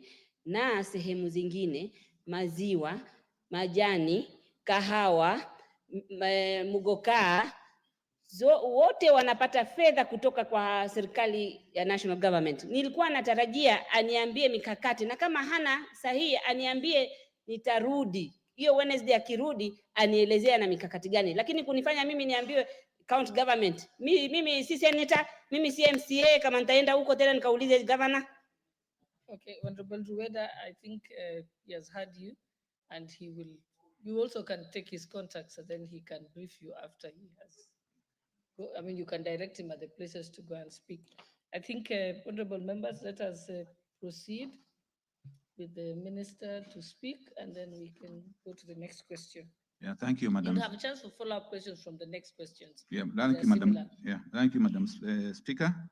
I'll start with the last one. I think we will be able to respond more comprehensively when we come here. And we also, I'll give you my contact. We can also liaise with you so that we get to the details. Because I don't want to be seen as if I'm biased against Simsim.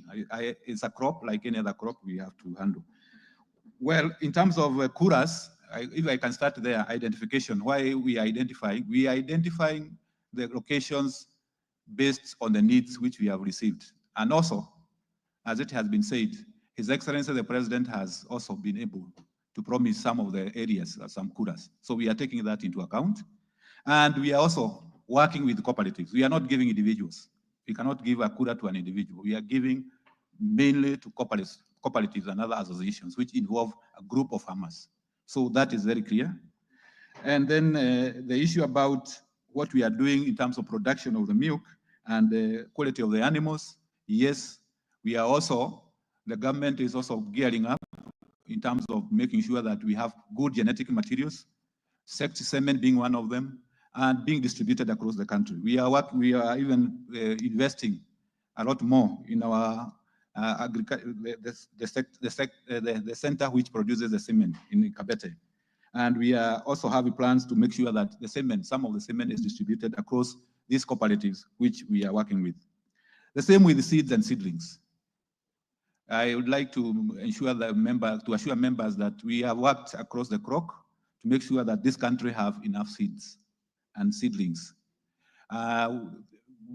The Kenya Seed and other seed producing companies have worked very hard, and we are sure that come next season, we will be having enough seed in this country. We are also working to eradicate the menace for fake seeds so that farmers don't get fake seeds. Then the issue about extension. We know this is agriculture mostly in terms of extension is a devolved function.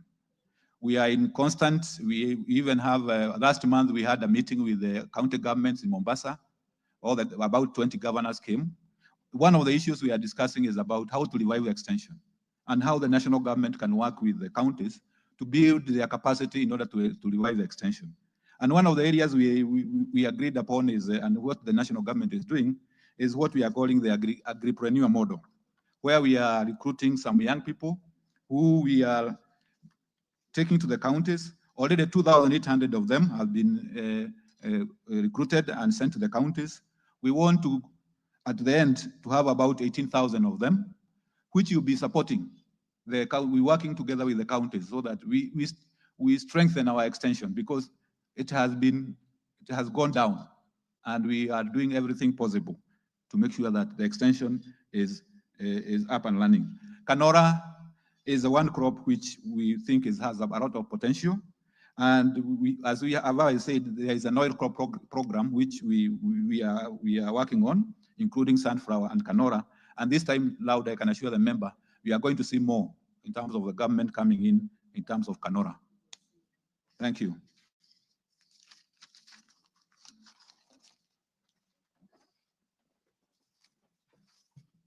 Okay, I think we can move to the next question. I think the question by Honorable Geoffrey Ruku is dropped, but in any case, I already asked it, and the minister is going to report it next week because it's about to round up. Yes. So I think yes, when they come, he's going to answer it because that was part of the question. So now we move to the question by the member for Chebalungu, Honorable Victor Koech. He's absent, so we'll drop that. And then there is now next is question number 103 of 2024 by the member for Geshugu, Honorable Robert Kishimu. You may proceed. Thank you, Honorable Speaker. And as I ask my questions, at least the CS has considered that actually these are matters of cooperatives. And because he's a professional and he came in when this program had already started, I think he has considered that it is misplaced because there's a department of cooperatives under the Ministry of MSMEs and cooperatives in this country, but that is a matter that can be sorted outside this parliament. Now, let me go to my questions. Question number 103 of 2024. Number one, confirm that the prices of macadamia nuts purchased from farmers in recent years has sharply declined from over 200 per kilogram to below 50 Kenya shillings per kilogram. Number two, explain why there has been such sharp decline in macadamia nut prices and outline measures aimed at boosting these prices, considering that the vital role they play as a source of income for many farmers. Number three, Honorable Speaker, elucidate on why the regulations in respect of macadamia nuts prices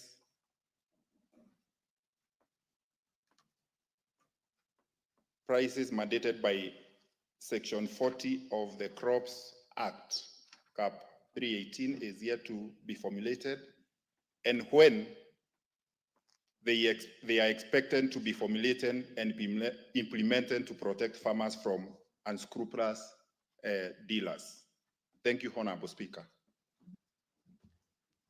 Thank you, Honorable Member, Madam Speaker. confirming that the price of macadamia declined from 200 shillings to 50. I would like to confirm that was the case because that happened between when we had 2022 and 2023, because the sales could not, most of the companies could not sell because of the COVID and blockage. So actually some areas, the price went up to 30 shillings. Confirmed, that is not denied. Then the issue about the sharp decline in macadamia and how we are boosting the prices is to note that since then, the price of macadamia has actually risen because the outlets, the demand has risen again.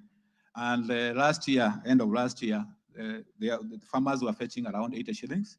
And currently, some of them are going up to 120 shillings. So there has been a revival because of, first of all, the government came in and ensured that the demand is improved by actually allowing the nut in shell exports, which we did. That improved, made sure there is competition in the market and the prices had improved. And we also note that 95% of our macadamia is exported. And largely, mainly, so the prices which we get also depend on what is happening in the global market. And what happened during that time when there was a decline, there was also attributed to the global turmoil in some of the markets where we sell our macadamia, like in US, EU, and China. But since then, as I have indicated, the prices have gone up.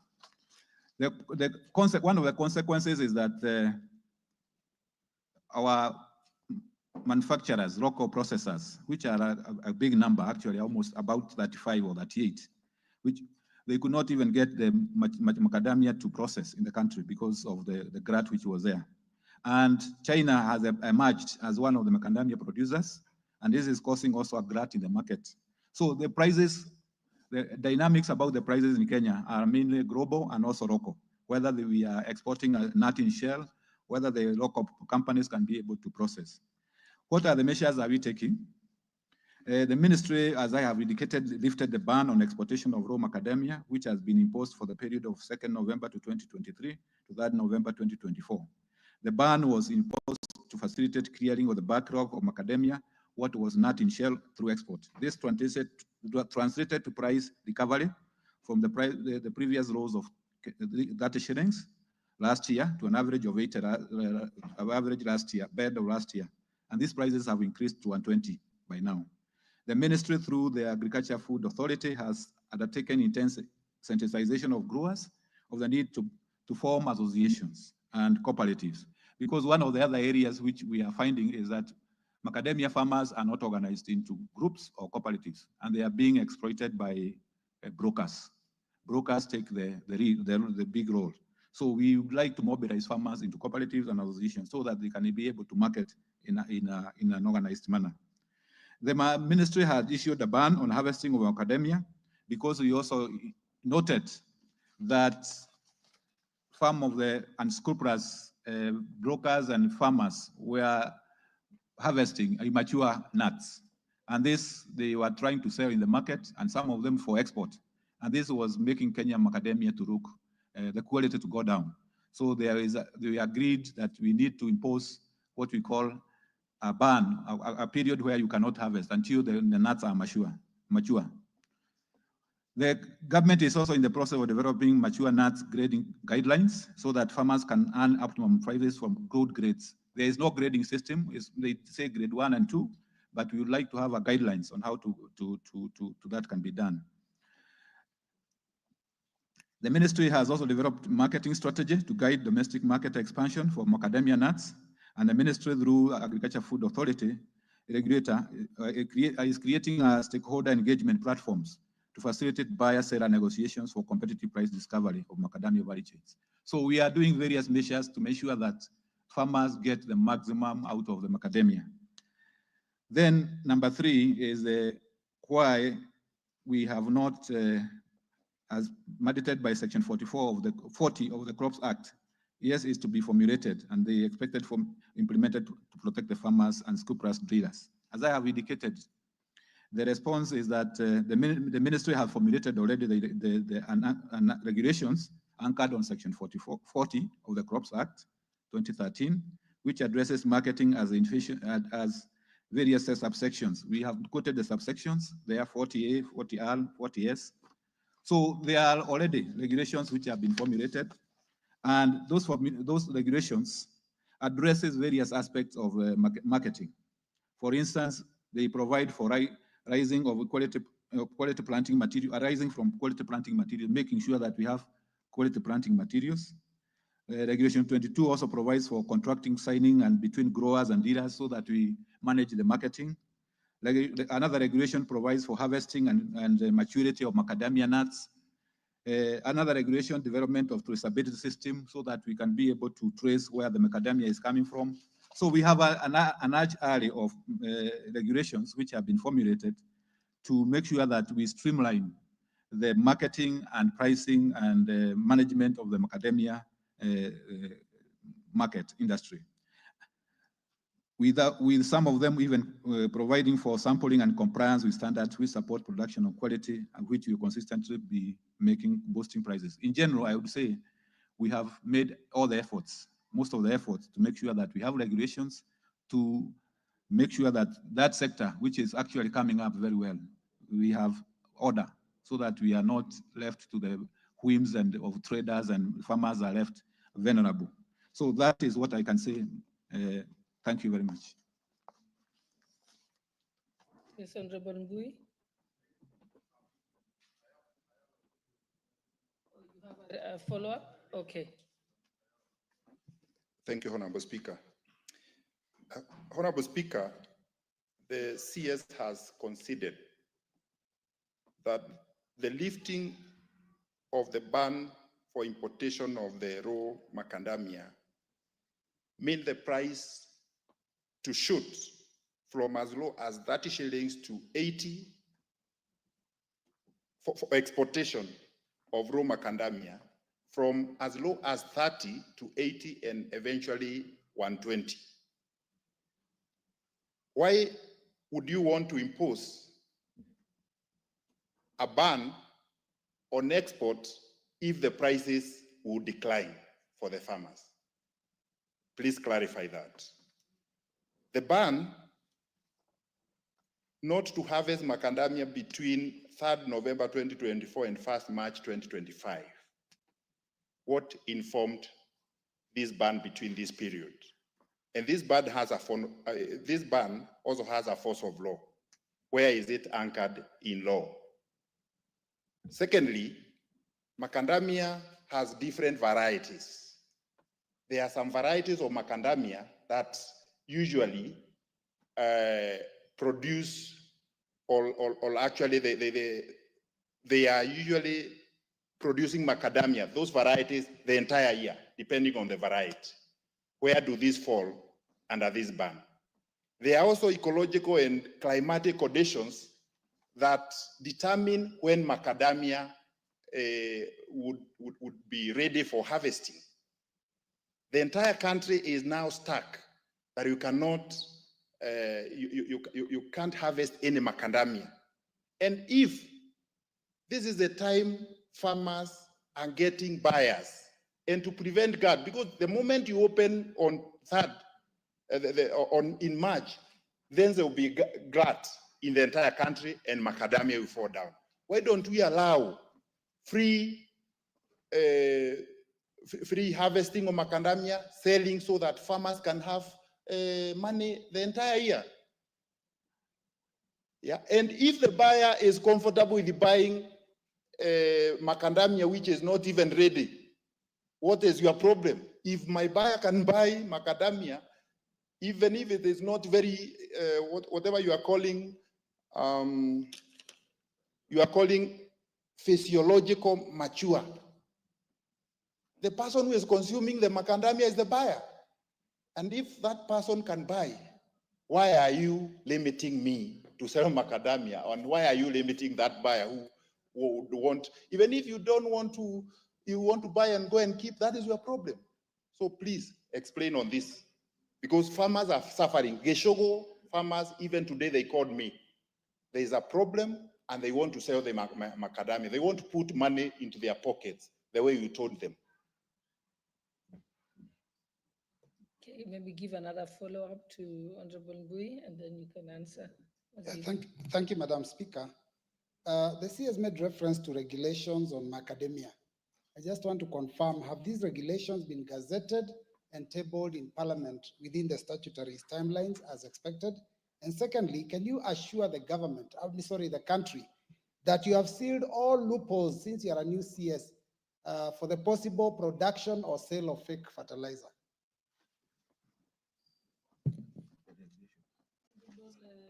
Honorable Timothy Toroitich. Try to give the poor have an opportunity. Thank you, Honorable Speaker. Now, CS, you have attributed some of the challenges facing the macadamia sector to regulations. You've said that there is a gap in terms of legislation, and you've said that you're in the process of formulating regulations, which of course will streamline the issue of marketing and pricing. Now, if you have recognized that as a challenge, and you have said you are formulating the regulations, how far are the said formulated regulations? Are they before the committee or not yet? Thank you, Chair. Honorable Speaker. Okay, the Honorable Member for South Imenti. Member for South Imenti. Yes.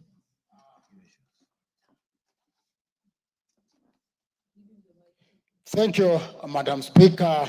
First, I will start by congratulating the CS and the Ministry of Agriculture and Livestock at large for the role they are playing to develop agriculture.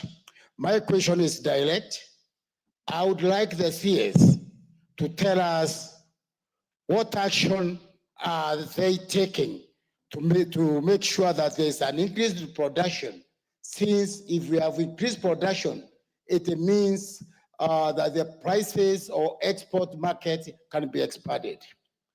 Madam Speaker, I would also like the CS to tell us what role they are playing in validation of macadamia, since we can find macadamia in the world market. Finally, Mr. CS, the issue of Marimba campus is taking too long. I'm convinced the process is still on. Thank you, Madam Speaker. Honorable Zanzam. Asante Mheshimiwa Spika.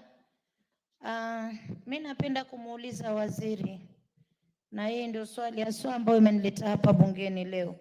Mheshimiwa Waziri, ilikuwa imepitishwa katika bunge hili zile factory ya korosho iwezi kufufuliwa ifanye kazi, lakini Mheshimiwa Waziri, niko katika kamati ya implementation, tuliweza kuwa kule Pwani, tukawa tunategemea waziri wa kilimo aweze kufika kule ili aweze kutoa utatuzi wa shida hizi.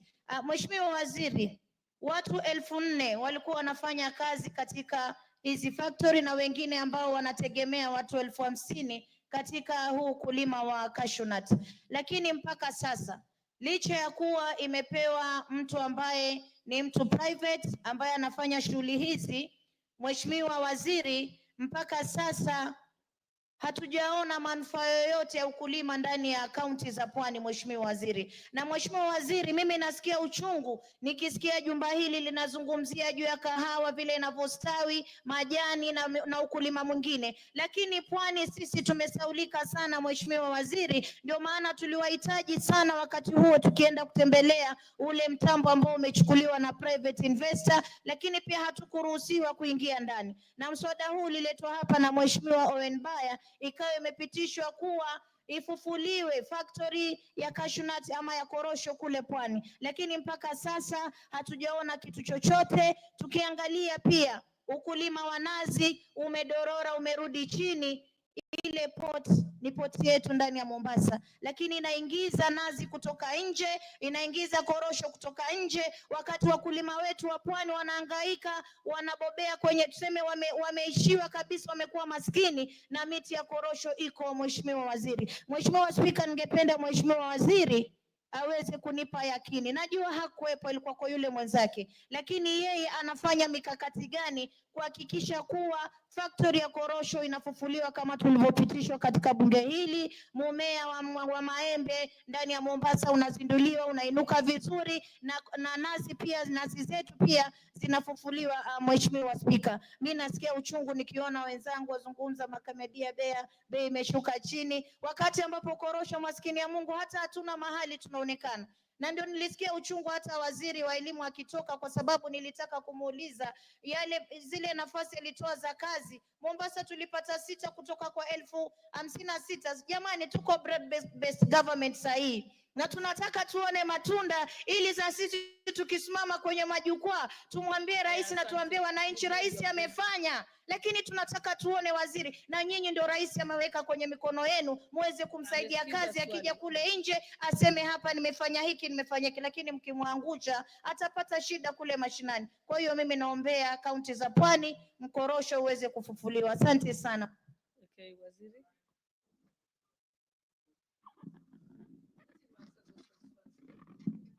Let him answer, because there are quite a few. Thank you, Madam Speaker.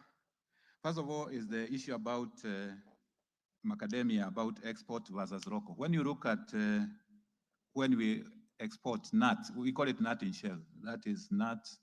You export the whole nut. And what is happening is that like one of the greatest government policy is value addition, and we must agree on that.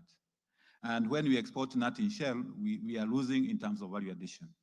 And we have about 38 factories, processing factories in Kenya, who cannot even find, they are operating at 20%, 30%. They cannot even find macadamia. So we are asking ourselves, why should we give macadamia when we can be able to add value to macadamia in the country? So one of the major concerns, and one of them which informs us when we are making that decision, is one, we want to make value addition.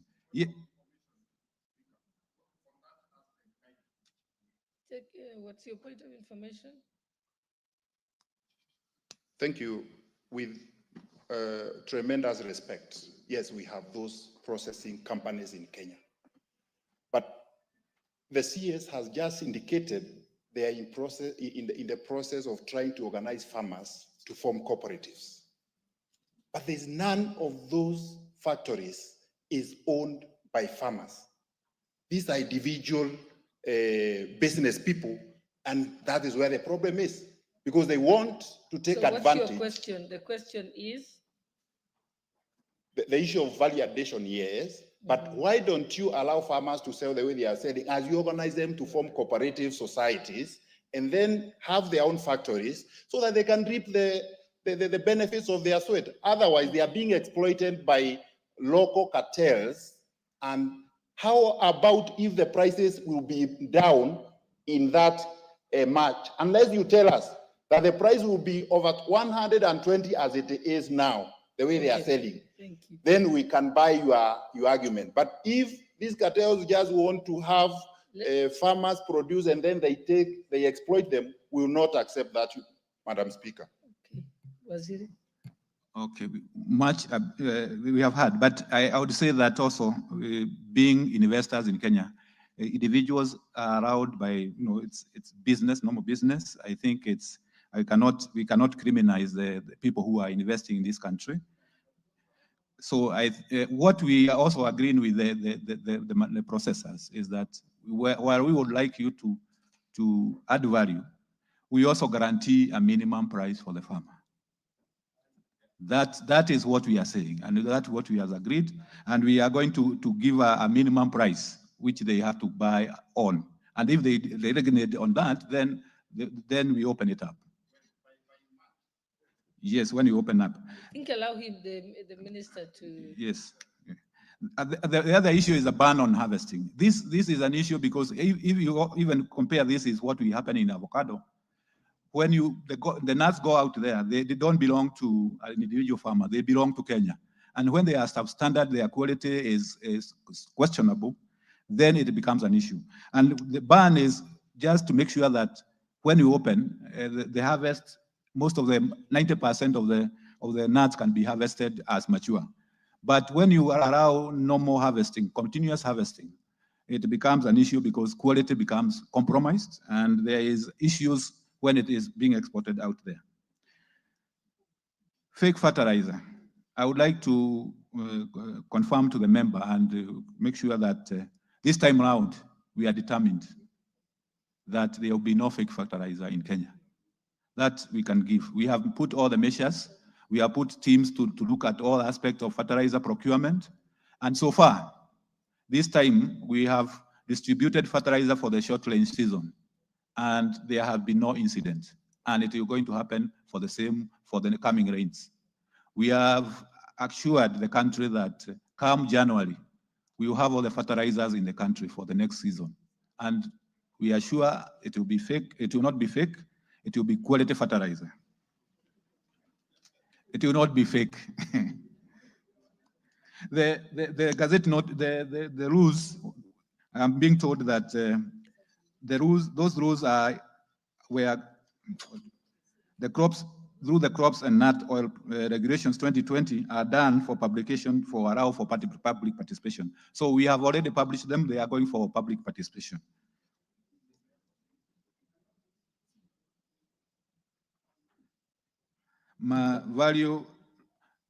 Role of value addition. Yes, as I have indicated, the bottom-up transformation agenda, one of the key plank is value addition. And we have identified that the value chains which we are going to work on.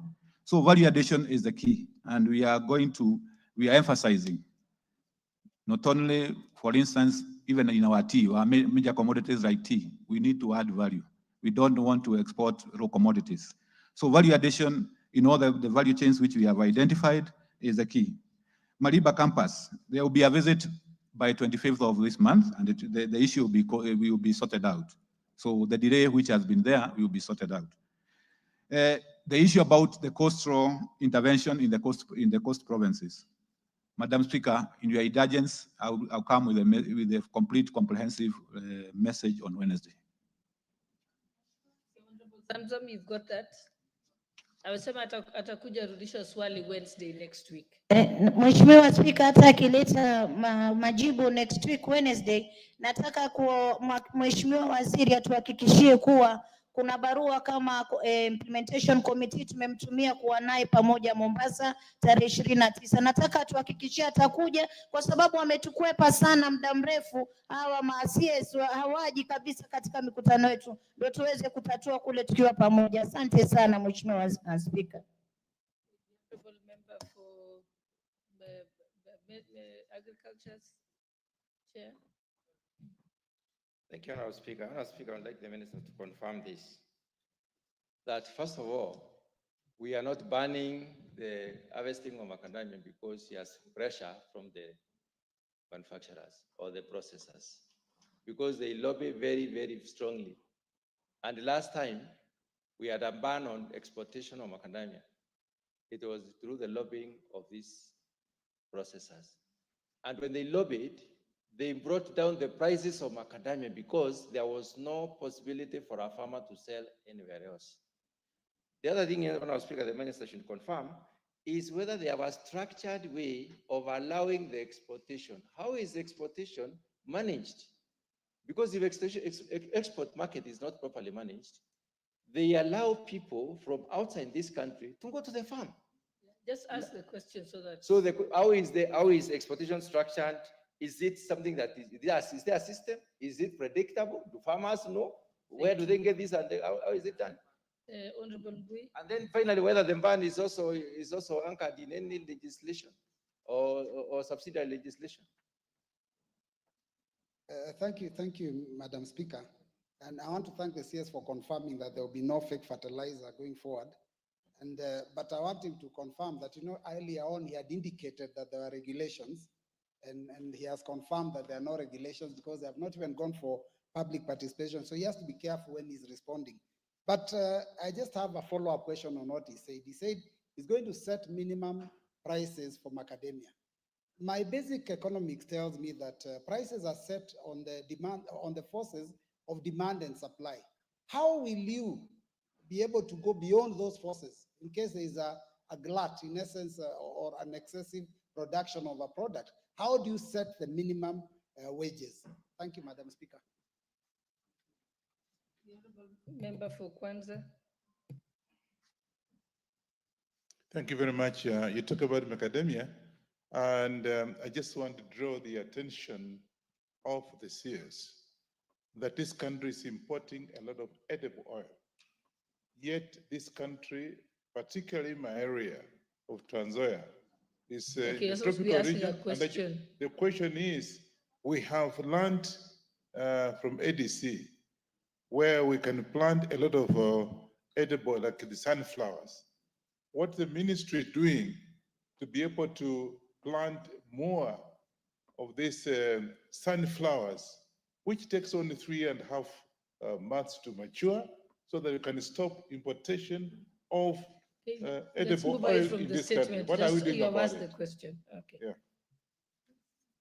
Honorable Weda, as long as you promise to make it brief, and then we can let Waziri to answer, and then we can close this. Speaker, tukizungumzia macadamia, tunafaa kuzungumzia pamoja na nuts zingine. Mwanzo hasa hii korosho, hata katika packing wanachanganya macadamia na korosho pamoja. Sasa nilikuwa nataka pia waziri achanganye hivyo hivyo. Akizungumzia macadamia, azungumzie korosho. Speaker, tulienda na komiti ya diaspora huko US. Tukakutana na diaspora. Walituambia, waziri nitaka ajue, ile demand ya korosho haijasifikiwa hata robo. Wanahitaji korosho sana kule. Lakini sijui kwa sababu mmea huu unatoka Pwani ndio haufanyiwi bidii. Tunaomba waziri, mimi naona serikali hii inazingatia na wale wengine. Naomba mshughulikie sana, hii itainua Kenya kwa jumla. Hao wengine wakitoa mchai, hizo coffee, na sisi tukitoa hii, Kenya itainuka. Watoto watapata makazi. Asked that issue. You already raised it. Asked him which measures he wants to, you'll undertake to promote the korosho trade and to look at your closed factories. I think Honorable Zamzam has raised it, and he has clearly said that he will look into it. Thank you. You can proceed, Waziri, then we'll close this. Okay, thank you, Madam Speaker. About the edible oils, I think I will start there. I had already mentioned that we have distributed 556 metric tons of sunflower this season, which we have distributed across the country for production of 200 acres of sunflower. This is one of the key interventions we are doing this season to make sure that we have edible oils in the country. So with ADC and everybody else, and actually most of it, the seed was multiplied in ADC farms in Kitale. We bought it from Zambia. We multiplied it in Kenya seed at ADC farms in Kitale, and we are now distributing across the country. So next season you'll see a lot of sunflower, honorable member. The issue about minimum price, this is we would like during even the last time when there was a ban on export of nut in shell, there was an agreement that we have to have a minimum price of 100, and it should be observed. And the condition was that if the ROCO, they don't pay 100 shillings that time, then we had the option of opening it up to competition for nut in shell exports. So it is a condition that, because I understand the farmer, the major concern for the farmer is his price. What does he get? It doesn't matter really much whether it is, for us as a government, it matters much because if it is value addition, that it has more jobs, it has the other things. But the farmer, if he gets his fair price, let's say 120, it doesn't matter whether it is nut in shell being exported or is being value added. But for a government or for a nation as a national interest, we'd like also to have to promote the value addition. So I think that is the issue. It is not about pressure from the processors. Yes, the processors would like us to make sure that we are utilizing the capacity they have installed, but we are also interested in the welfare of the farmer. If the farmer can get a fair price, that is the first priority. That is, to me, the first priority. Then the rest can happen. Whether you are exporting or whether you are adding value here, it is important, but it is not the primary condition. The primary condition is the welfare of the farmer to get the maximum we can get. And that's why we are trying as much as we can to organize the farmers into those associations and cooperatives so that they can be able to also to collectively sell and market their macadamia nuts. I know this is a new sector which has not matured like coffee and others, but it will get there. That's why we are talking about making sure that we have regulations so that it starts getting semblance of order, because currently it doesn't have much order in terms of what is happening.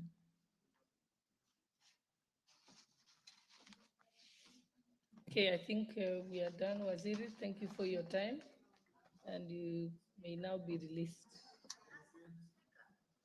Majority Leader. I think already the Speaker has asked, has already put in that request. In fact, there is a Speaker's ruling on that matter. The substantive Speaker pronounced himself on it. And the Majority Deputy, Majority Leader was already informed to make sure that he writes the letter. The letter goes out to the Cabinet Secretary's office. So it's done. Again, that will go. Usually, you don't get a response from here on that. Letters go out formally from Office of the Clerk of the National Assembly. All right, thank you. You may walk them out.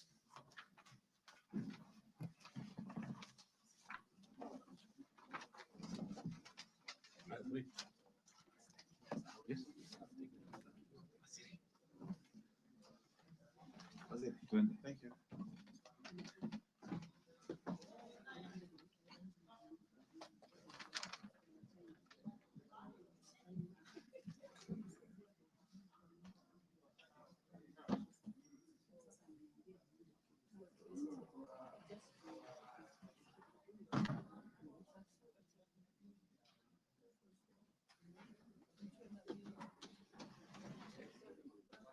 So can you read the next order? Order number 8. Just read it. You skip it. Okay, just read the next order. Order number 9, the Kenya Revenue Authority Amendment number 2 Bill, National Assembly Bill number 35 of 2024, second reading. I think we'll put the question at a later date. So we can move to the next order.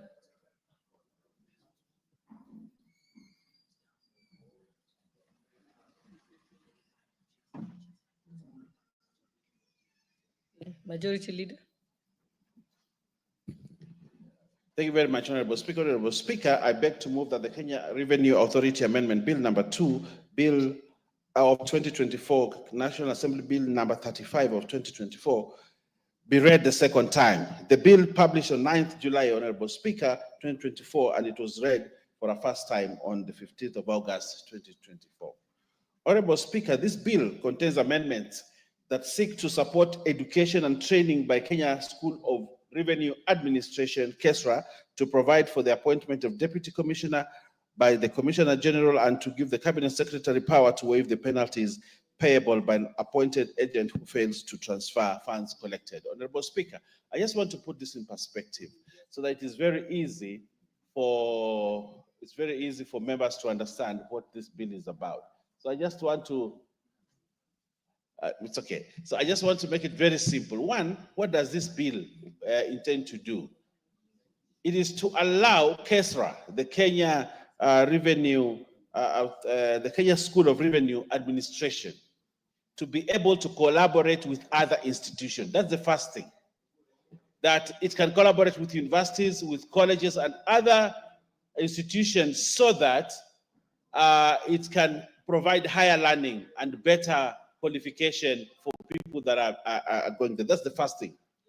The second thing, Honorable Speaker, is to give power to, and this is controversial, and I will speak about it later, to give power to the Commissioner General to appoint deputy commissioners of the commission, the Kenya Revenue of the Authority. That's the second thing.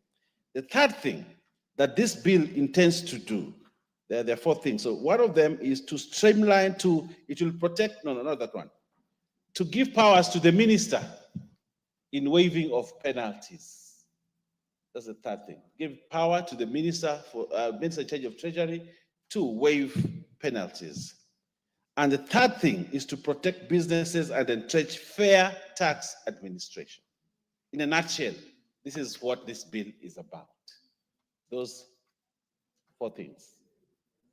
Dr. Mutunga, you got me right? You know, I sometimes as a teacher, I have to check on my students. He can easily have been my student. You know, I started teaching at the university before him.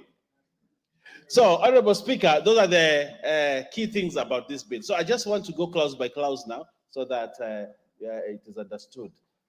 So, Honorable Speaker, the Kenya School of Revenue Administration, which is a subject of this bill, Kenya School of Revenue Administration, KESRA, was established in 1995 as Kenya Revenue Authority Training Institute, KATRI. The school is one of the only 4 World Customs Organizations, WCO, accredited regional training centers, RTCs, in Eastern and Southern Africa. The one that is in Mombasa. The institution not only offers training in revenue administration for KRA staff, but also students from other institutions and regional students. The school is one of the only 4 World Customs Organization accredited regional training customs in East and South. So this is how special. In Africa, I think we only have 4 of these, and therefore this one in Kenya is one of them. So that is about KESRA, Honorable Speaker. It is a subject to give it power to be able to collaborate with other institutions.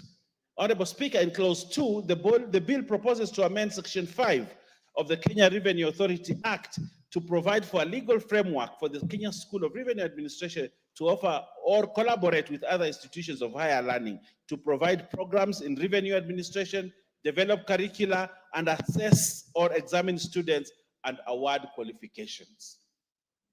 Honorable Speaker, clause 3 proposes to amend section 13 of the Kenya Revenue Authority Act to provide that the deputy commissioners shall be appointed by the Commissioner General. Previously, the law provided for appointment of the deputy commissioners by the board. Now, Honorable Speaker, this is a bit controversial. And in my thinking, we need to amend that. So, Dr. Oundo, please prepare to bring an amendment on that. I think, yes, I think, personally, I think there's something, we need to give the power to the board, not to the Commissioner General, but that is what the law says. Honorable Speaker, the amendment is in line with good corporate governance practices where the Commissioner General, CEO, is responsible for the staff of the institution, while the board appoints the Commissioner General only. But, Honorable Speaker, that is debatable. Honorable Speaker, in clause 4, the bill seeks to amend section 15A of the Act to give the Cabinet Secretary power to waive the penalty payable by an appointed agent who fails to transfer funds collected if the failure was inadvertently, and that's very important, or the person has been put under receivership or statutory management. This is a key thing, a key pillar of this bill, and members need to really think about it, so that we don't, I don't know whether Dr. Oundo got this correct, you know, that this bill, what it tries to do, and I want you, Dr. Oundo, to you know, you're taught at the university earlier than me. No, I think almost the same time. The bill seeks to amend section 15A of the Act to give the Cabinet Secretary power to waive the penalty payable by an appointed agent who fails to transfer funds collected if the failure was inadvertent. That is one. Or the person has been put under receivership or statutory management. That is what that clause 4 intends to do. Honorable Speaker,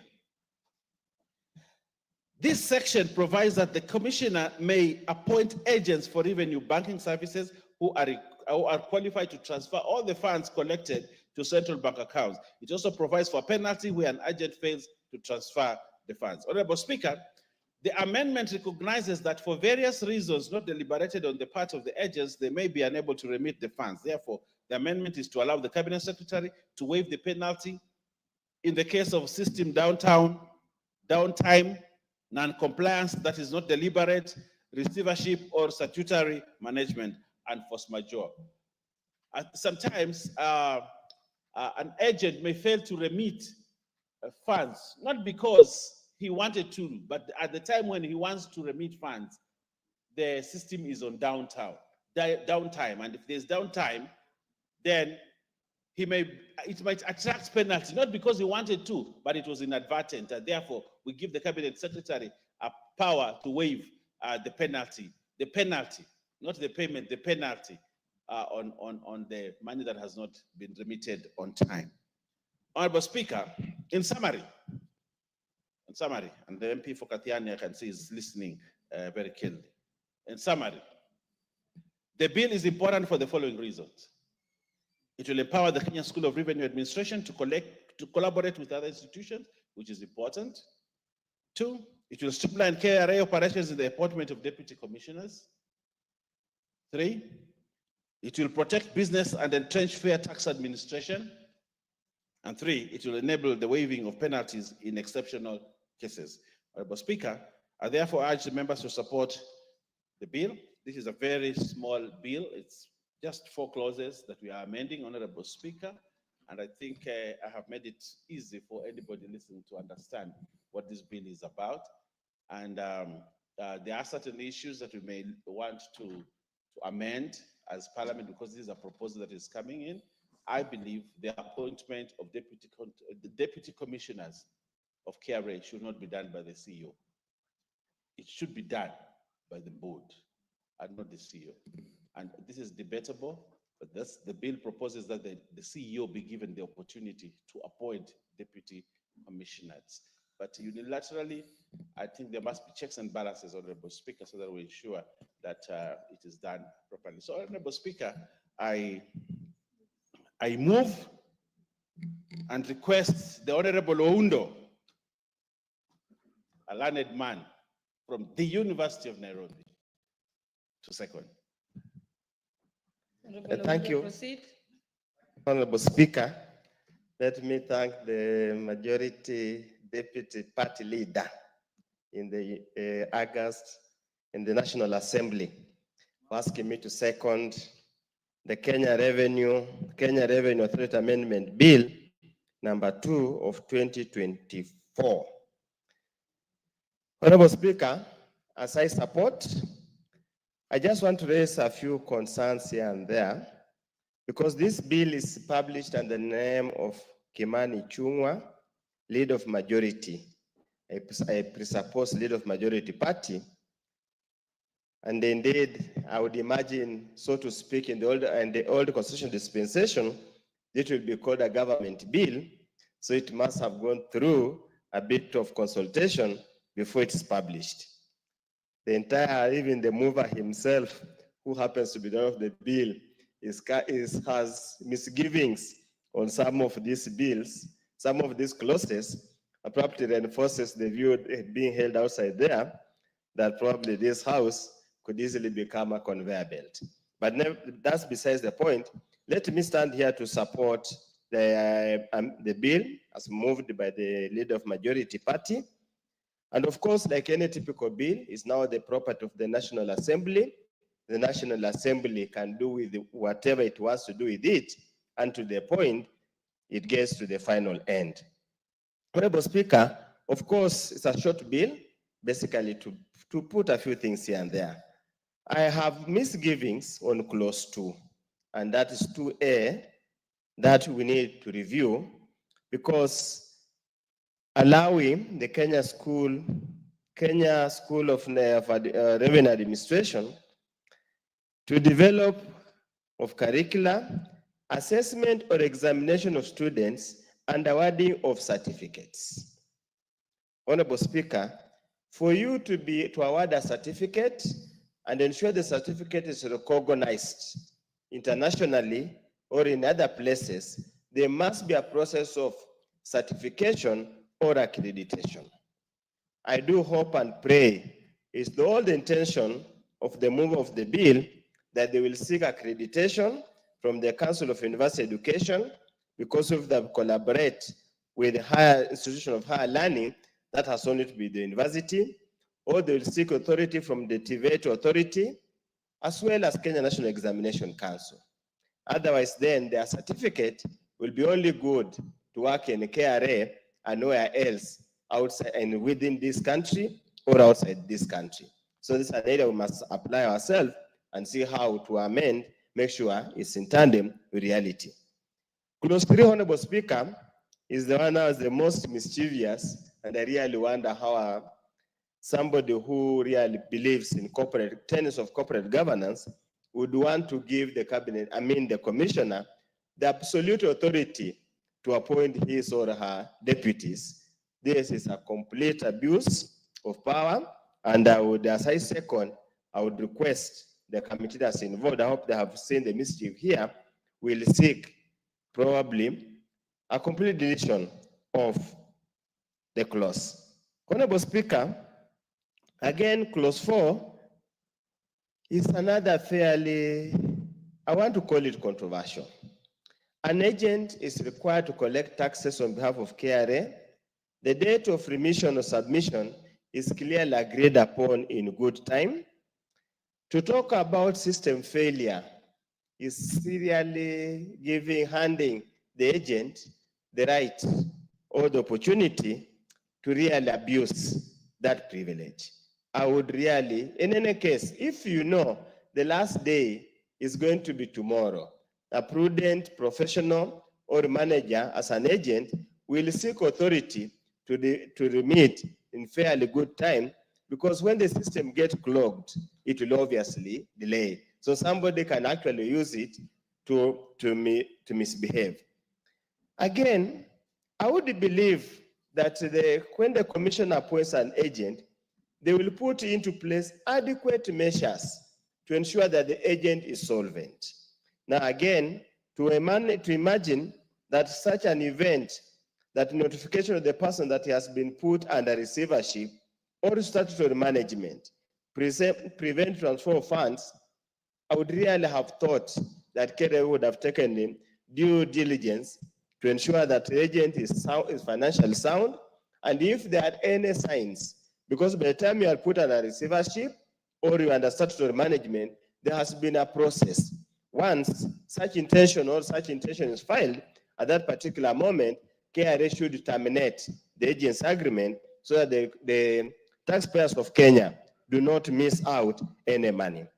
Honorable Speaker, as I conclude, Kenya Revenue Authority is central to the survival and management of affairs of this country. We continuously plead and request that they also ensure they do not kill businesses, they support businesses in view of the hard economic times. Likewise, Honorable Speaker, as has been ventilated here before, let KRA reflect the face of Kenya so that every Kenyan can feel part and parcel of this gravy train that normally generates everything. Honorable Speaker, of course, during our days, there was only one university, the University of Nairobi. These other small colleges have just emerged over time just to compete. With those few remarks, Honorable Speaker, I second. Honorable members, allow me to propose the question. I now propose the question that the Kenya Revenue Authority Amendment Number 2 Bill, National Assembly Bill Number 35 of 2024, be read a second time.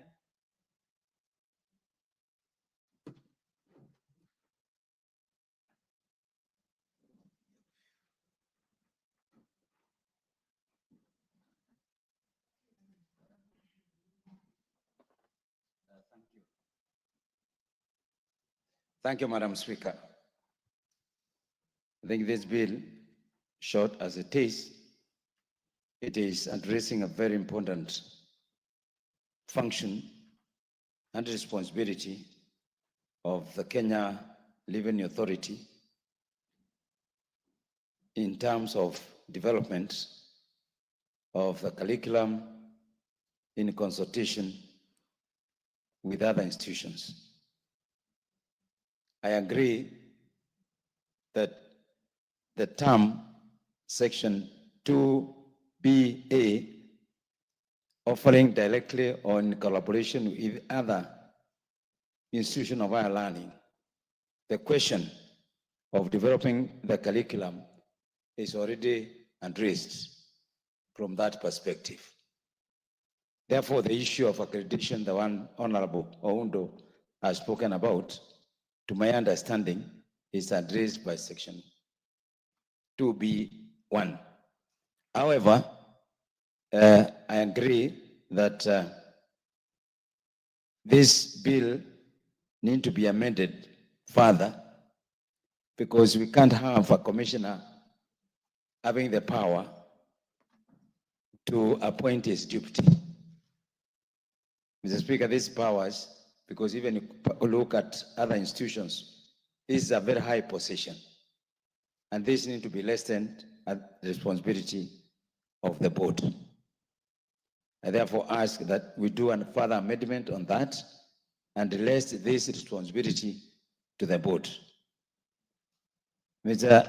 Madam Speaker, I am of the view that we define the term agent in this bill, because just saying the agent, we need to be very clear on which agent are we talking. Is an individual agent, is an institution that is collecting revenue on behalf of KRA? I think that is not defined properly. Number two, Madam Speaker,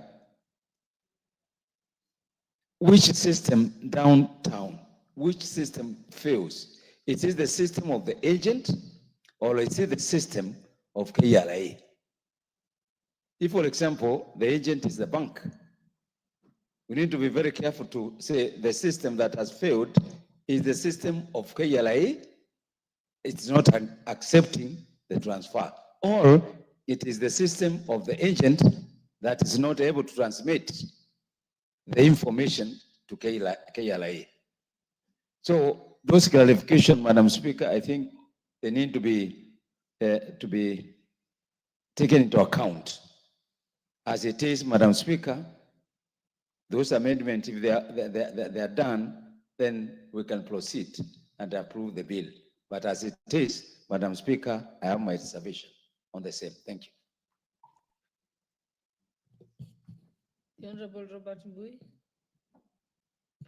Thank you, Madam Speaker, for this opportunity to also add my voice to this bill. Madam Speaker, KRA is Kenya's tax collector, and we must be very, very careful as a house anytime dealing with matters, taxation, even if it's just, seems like it's an easy thing.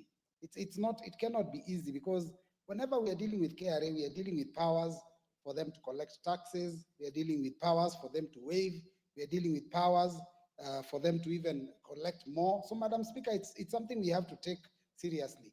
I rise to oppose this bill totally, in totality, every single clause of this bill. Madam Speaker, the first thing is when they are saying that they want to create an institution, or rather to give this Kenya School of Revenue Administration powers to collaborate with institutions of higher learning, so that probably they can be able to give certifications that are provided in other institutions of higher learning. Yet, Madam Speaker, we must ask ourselves, from the inception, what was the purpose of this institution? Was it supposed to be offering degrees, diplomas, master's degrees and doctorates? Probably that wasn't the reason. And Madam Speaker, today afternoon, we have spent a lot of time with the CS for education. And one of the problems that we are talking about is the stress that is in our public universities. Here we are creating competition for our public universities, when we are allowing every institution to be also offering the same courses that are being offered at the public universities. So, Madam Speaker, on that score, I object, and I think this is not the right thing to do. Madam Speaker, the second issue is powers to be given to the Commissioner General to appoint deputy commissioners. You know, even if they went to the same institution that they have there, it will teach them very basic rules on public or corporate management or governance. And it tells you that it is only the board that can appoint the people that work under the person that is running any department. You cannot be the one that is running a department and all the people that are working immediately under you, you're the one who's recruiting. There has to be a body to do recruitment. Government of Kenya has even a ministry that deals with recruitment. Parliament of Kenya has a parliamentary service commission that deals with recruitment. You cannot have a person given an office and then they, give themselves the power to be the ones that appoint the people that are working under them. That should be vested with the board. And so on that score, I also object. Madam Speaker, the powers being given to the CS to be able to waive penalties. Madam Speaker, I have listened to the explanation given by the deputy leader of the majority party. And Madam Speaker, clearly, the explanation is given as that work can be done by the commissioners in KRA. When he says that, the CS can be able to give a waiver because there may be sometimes there's a downtime and the agent cannot be able to do certain things on time.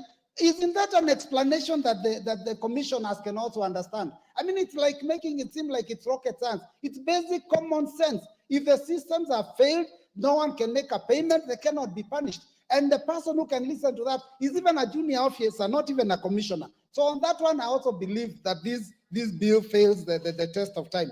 So, Madam Speaker, I want to oppose this bill, and I want to say that if you listen to the speakers that have come before me, including the proposer and the seconder, they are quietly and in a veiled way also opposing. So therefore, I would even request the deputy leader of the majority to withdraw this bill so we can get to do some serious business of the House. Madam Speaker, I submit.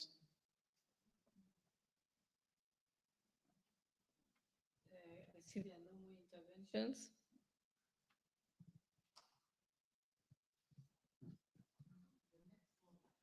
You can go to the next order. I will not propose I don't put the question. We shall continue with debate.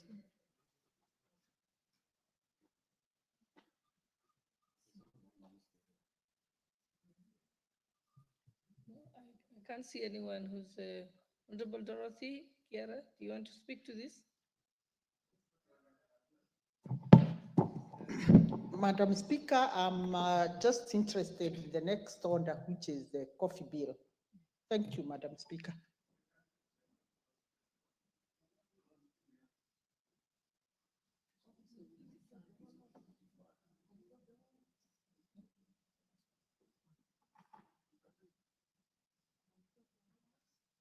Okay, the next order. Order number 10, Committee of the Whole House.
What's your point of order, Majority Leader? Chair, looking at how important this bill is at this particular instance, Honorable Speaker, and for us to give it due attention and looking at how people are tired and all that, Honorable Speaker, and look at the importance of this, both in the sector and in the regions that coffee is grown, I would really like to step down this bill for now, so that we give it all due attention and with renewed energy and vigor in the next sitting on Monday, that we'll prioritize it, Honorable Speaker, with the indulgence and acceptance of the chair. I thank you, Honorable Speaker.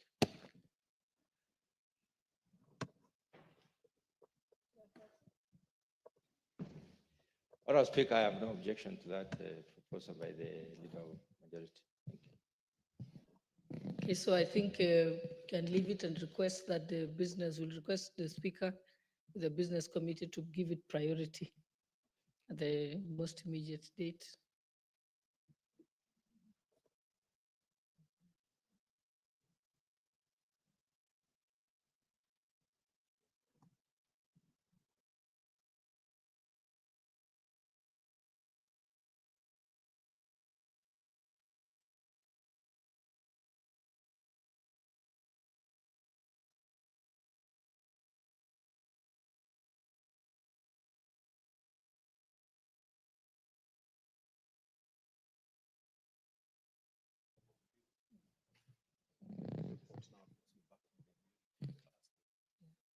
Okay, move of the bill, you want to report? You want to report the decision to stand it down until further notice?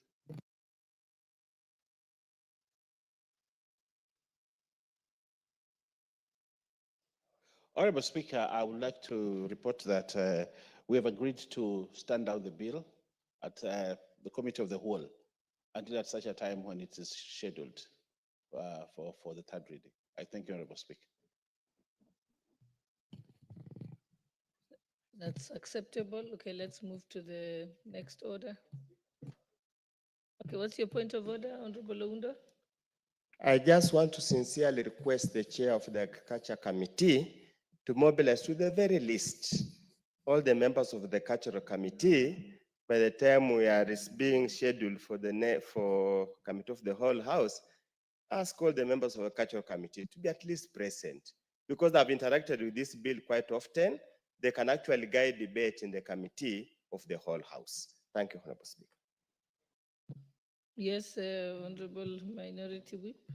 Honorable Speaker, it's really quite unfortunate that we are in this state at this moment. Because this bill, Honorable Speaker, has really been stepped down either by circumstance or even now by the mover himself for obvious reasons, Honorable Speaker.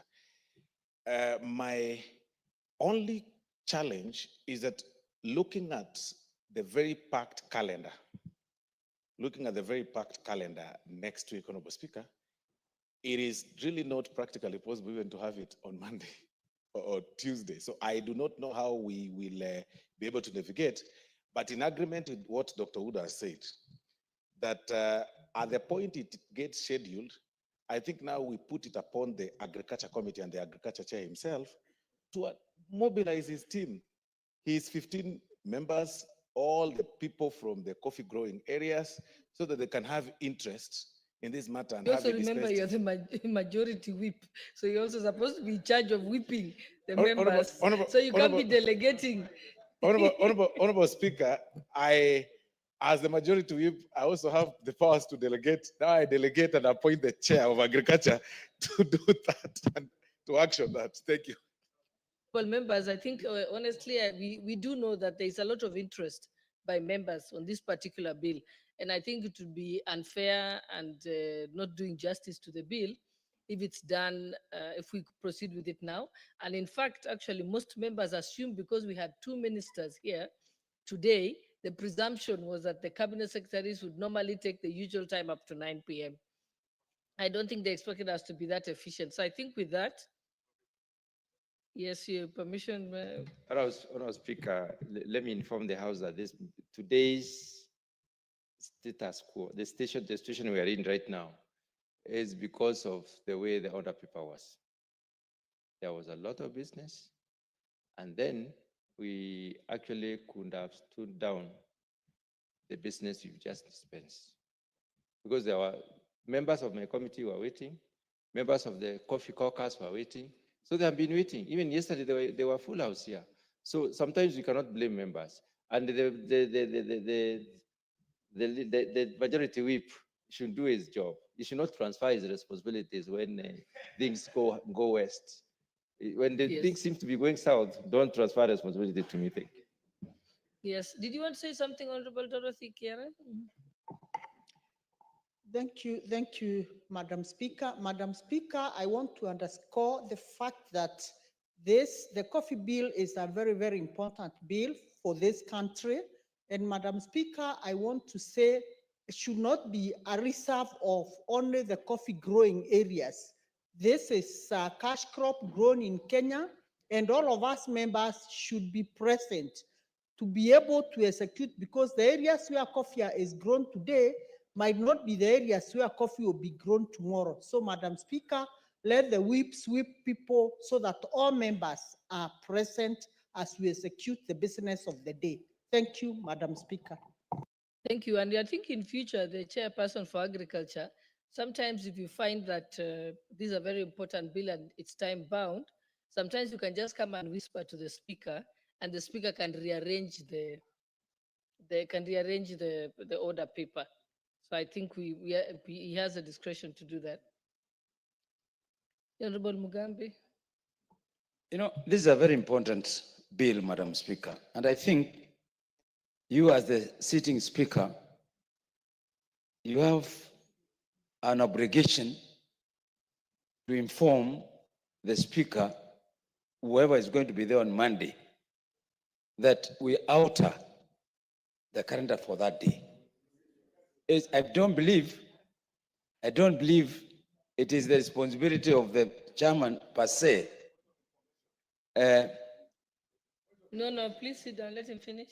Yeah, that it's him to come and whisper to the speaker. That's all what I was trying to say. That you're also, because of the importance of this bill. I think it is so important that the activity of that day can be amended by the House Business Committee to accommodate this.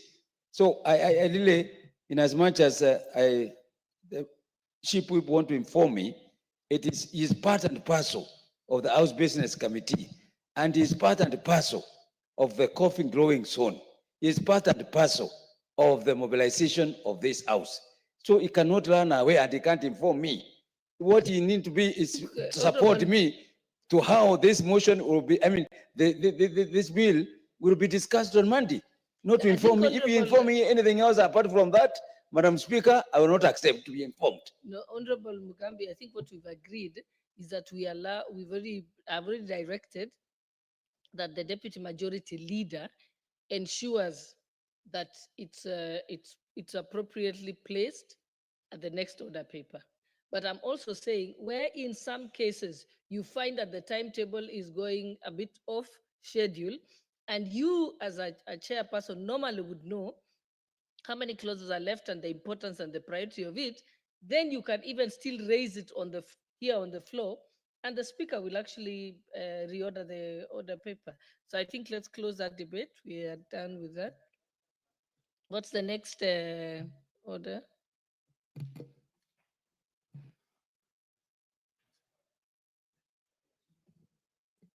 Order number 11, the Unclaimed Financial Assets Amendment Bill, National Assembly Bill number 15 of 2024, second reading. Your point of order? Honorable Speaker, in the same spirit in which we dealt with the Committee of the Whole for the coffee bill, with indulgence and indulgence of the members that are here, I would like to request that you accept my proposal to stand down order number 11, 12, 13, 14, 15, 16, 17, 18, 19, 20, 21, 22, I know I need to do it one after the other, that I know, Honorable Speaker, but I thought I thought I could do something called guillotine. And you can use standing order number 1 to allow that we allow the guillotine on this, so that we stand all of them down in one sweep, and therefore we pick them in the next time when we reschedule all these bills. I thank you, Honorable Speaker.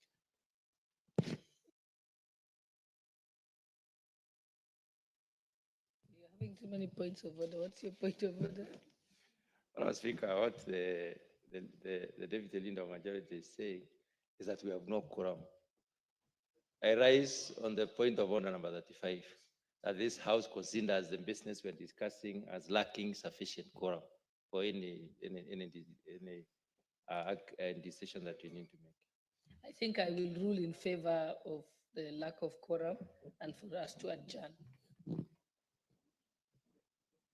Hmm?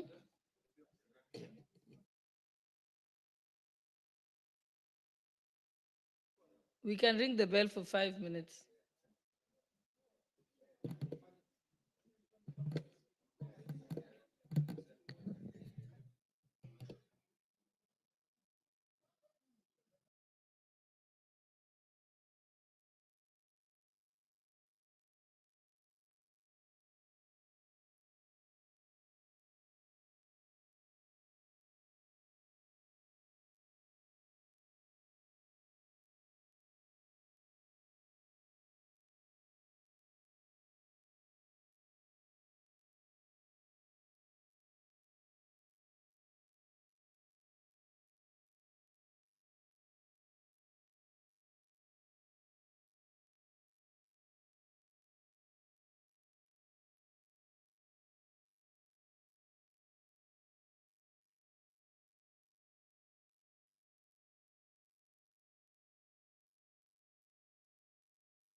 Honorable members.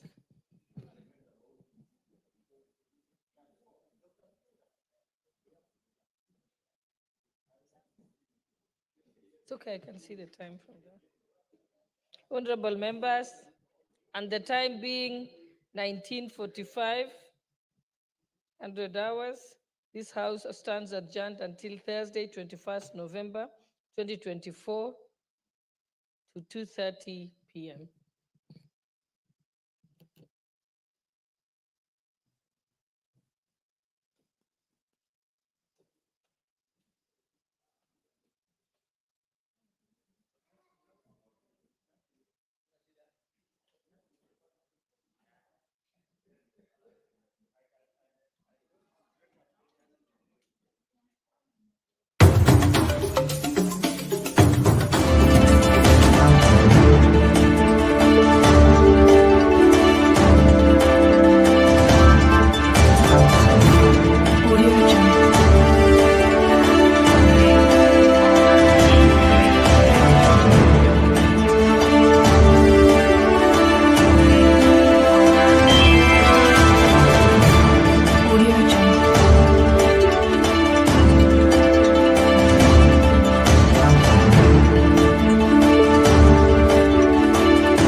Unatazama Sound Candy Talk.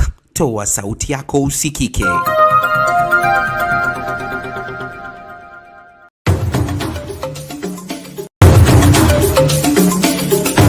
Sisi vile vile sio wote ambao wanataka ugomvi kwa sababu ya ugomvi. Niwaambia nyinyi ni wajinga mkimfuata Ruto. Mkadhani tunawadanganya. Jeti ya Ruto. Hii maisha ya Ruto ni stress na ni stress. Mungu wewe umetukosea. Sasa tumesema siku ya Jumatano.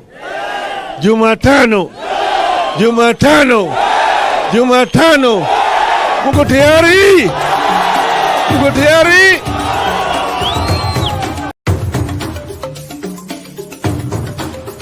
Tunajipenyeza kwenye vitongoji, mijini na jijini kukuletea matokeo ya matukio kila yanavyoibuka.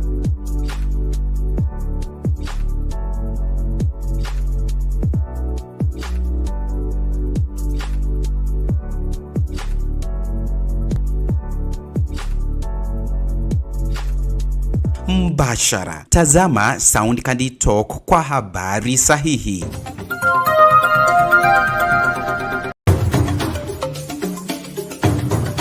Tuko bora kwenye mitandao ya YouTube, Facebook, TikTok na X kwa taarifa tendeti, udadavuzi mwafaka na makala muhimu yanayokuhusu. Tazama Sound Candy Talk upate ufahamu.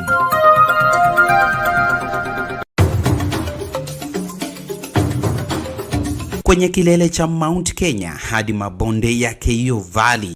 Do you trust your government? Do you trust them to always do what is right for you?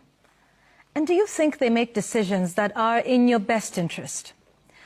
I ask this because from what we're seeing lately, I'm not sure how to answer that question myself. From my... Aya. Nairobi hamjambo. Soweto hamjambo. Kanairo mambo. Hebu tusalimiane hewani nione watu wa Kanairo. Basi. Asante. Na Father Mburugu hapa na watu wa hapa, nyinyi mmetukaribisha, tunasema asante sana. Acha niseme mambo mawili ama matatu. Kwanza, hii wiki ya kujenga mabarabara zile ndogo ndogo za Nairobi County. Hii ya Masimba hii mpaka kule Soweto. Hiyo barabara bane. Nimeona hiyo barabara ile Northern Collector Tunnel ambayo ilikuwa ina ili maji ifike mpaka hapa kwa airport na ipitia hapa kwa Lower Savannah. Ndio? Hiyo maneno ya maji tayari. Bwana sifiwe. Leo ni kuja. Sawa sawa. Na hiyo road ya 17